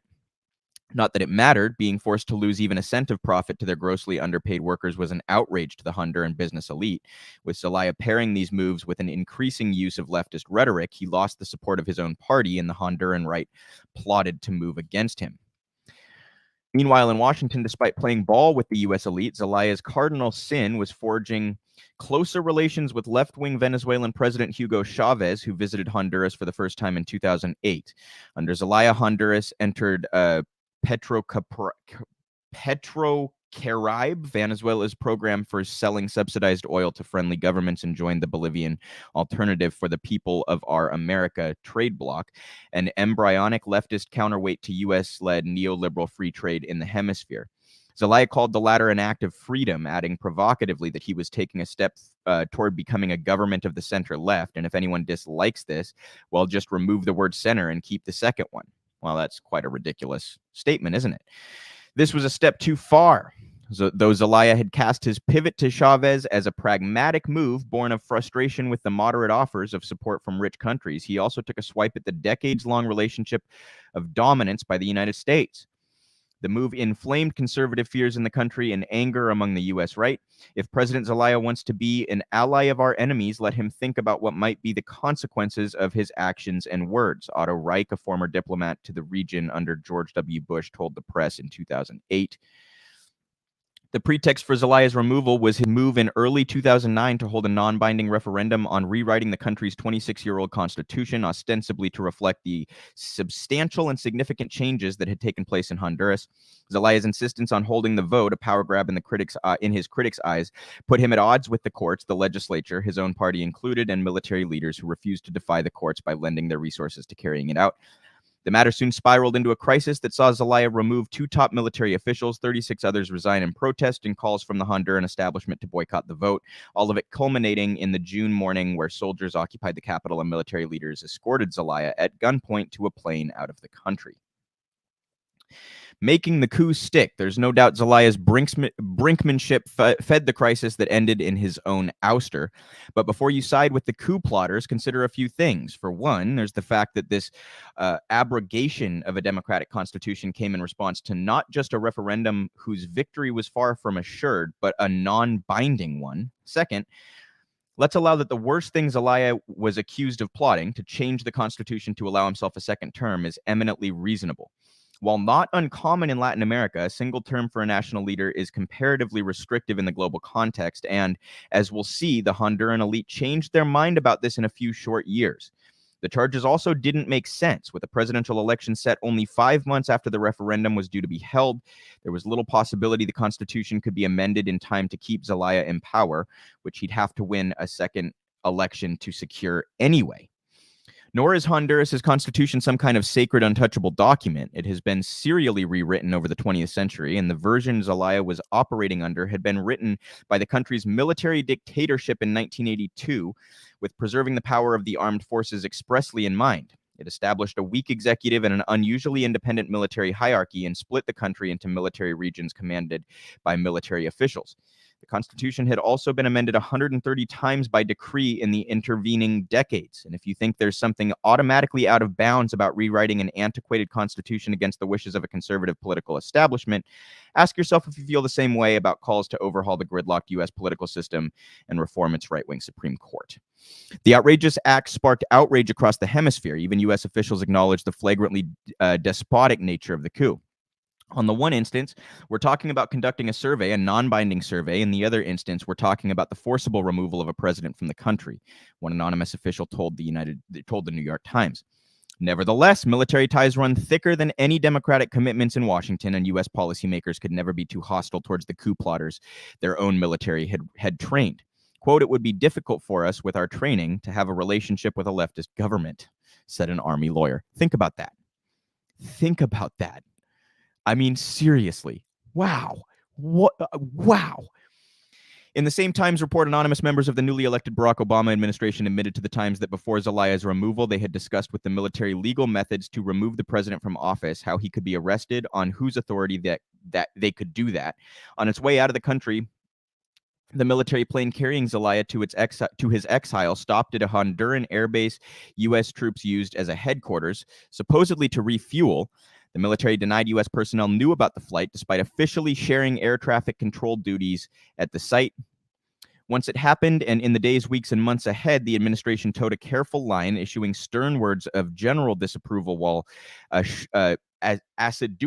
assiduously, I don't even know what that word means. If someone can look that up, that would be wonderful. Taking care not to undermine the ouster, they avoided calling it a military coup, which would have automatically triggered a legally mandated withdrawal of aid, and refused to condemn what was happening in the country, including repression of Zelaya supporters that involved mass arrests, torture, and killings. And Obama avoided meeting with Zelaya as he furiously lobbied in Washington, all while the administration dragged its feet on fully punishing the coup plotters. As Washington ran out the clock, Honduras' neighbors lost their patience. The Union of South American Nations, including U.S. allies, unanimously declared it wouldn't recognize a government elected under the coup government, while Brazilian President Luiz Inácio Lula da Silva joined hands with Mexican President Felipe Calderón, a conservative Bush ally, to say the same. The United States, meanwhile, worked to block the Organization of American States from following Lula and Calderón's lead. We seem to have a serious problem with Lula, don't we? And it looks promising that he may be back in power in Brazil very soon.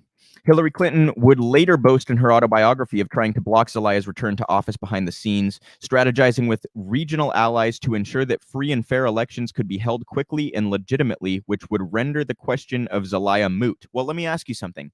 If the elections are free and fair, then how can you render a candidate moot? If the elections are free and fair, how do you know what's going to happen?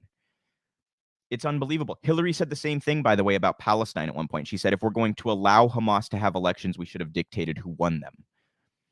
This attitude it's beyond arrogant. It is the height of hubris to say we're so pro-democracy that we want to control everybody else's elections.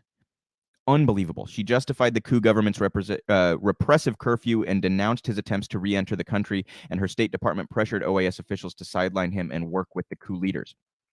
It wasn't stupid. The country's U.S. ambassador had warned her in advance that the coup would happen and unambiguously told her it was an illegal and unconstitutional coup. And Clinton's friend and underling, Anne-Marie Slaughter, urged her to declare it as such, but the coup government quickly hired former Clintonites as lobbyists to legitimize its democratic overthrow, used by Clinton to open communications with the interim president, whom the administration ended up advising and even editing the speeches of. Despite loudly claiming to have punished the government, in reality, Washington kept the money flowing to Honduras, including from a development agency Clinton herself was chairing. Meanwhile, the close relationship between the two countries' militaries proved a boon to the coup plotters. We now know that an active military official met with them the night before they acted, while a retired official helped the coup government lobby Washington after the fact. So I know that was a whole lot to read. I just wanted to get to some of the details and give some of the background. United States doing what it very routinely does, sticking its nose where it doesn't belong, under the guise of pro-democracy, right? Executing a coup under the guise of pro-democracy. I mean, find me a more contradictory statement than that. This is fantastic news for the left to win in Honduras again. And I'm hopeful that the United States will not take the same course of action this time around. So, oh, and I just as a total side note, I saw a really funny meme about this, you guys. You know the meme where the guy's sitting there sweating, looking at two buttons, and it's like, which one do I push? And it's always like a contradiction. There was one with like Biden and Harris, and the buttons were like, celebrate Honduras' first woman president, or execute a coup against a leftist government in Honduras, something like that, right? And that's, you know what? If ever the cynical weaponization of identity politics is going to, benefit the left, I say great, right? If they can't openly criticize this because then they would be accused by their own base of sexism, I think that's then great. Let's disallow a coup because of you've cornered yourself on identity politics, right?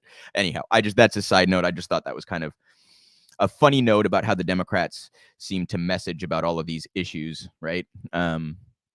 If it were the first female president and she was conservative and helping us with our war crimes around the world and all of that kind of stuff, then we would undoubtedly celebrate it very openly and go do a photo shoot with her and, yada, yada, yada, right? So it's just it's an interesting dichotomy that we see there. So this is just a little stupid side story, but I felt the need to mention it.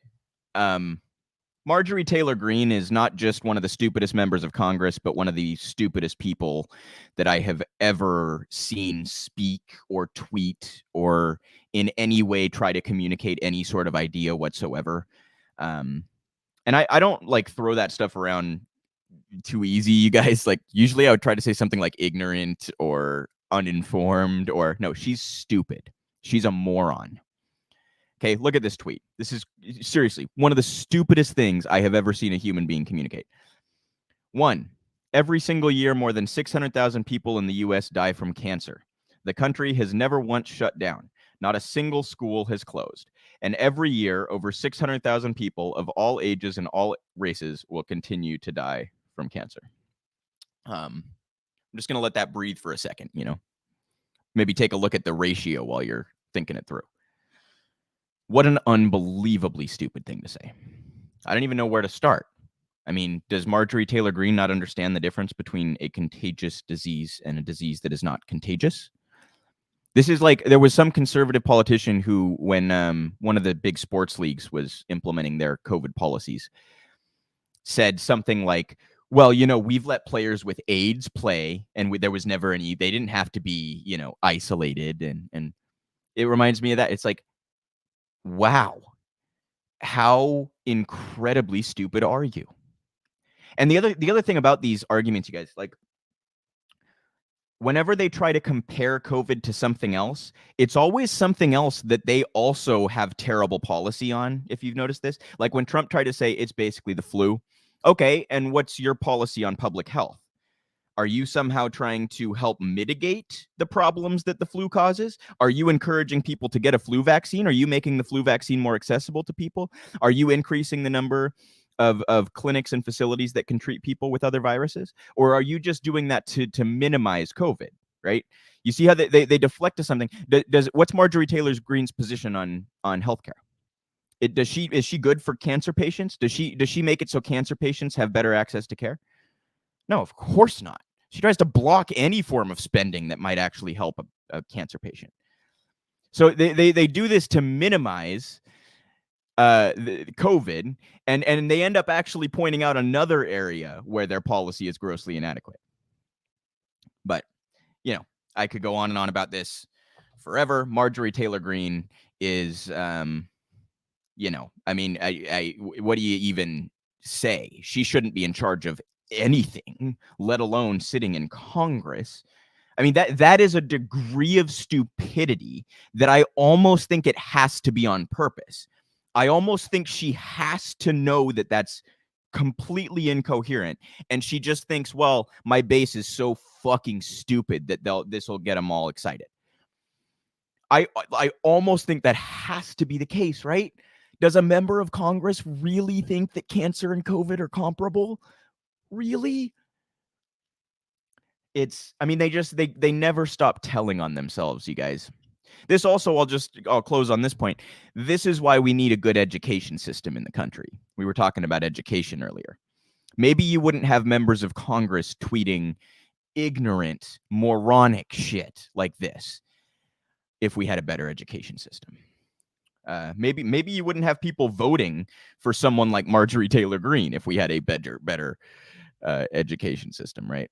So just insanity there, and one of those stories that I just felt the need to comment on. And actually, just to close that point out, part of why I'm actually concerned by that is because she knows it's going to land. Whether she believes it or not, whether she's that stupid herself or not, the fact that she knows that's going to land to a large portion of her constituents, like that just really should concern anybody who has to live in the same proximity as those who would see that tweet and like it.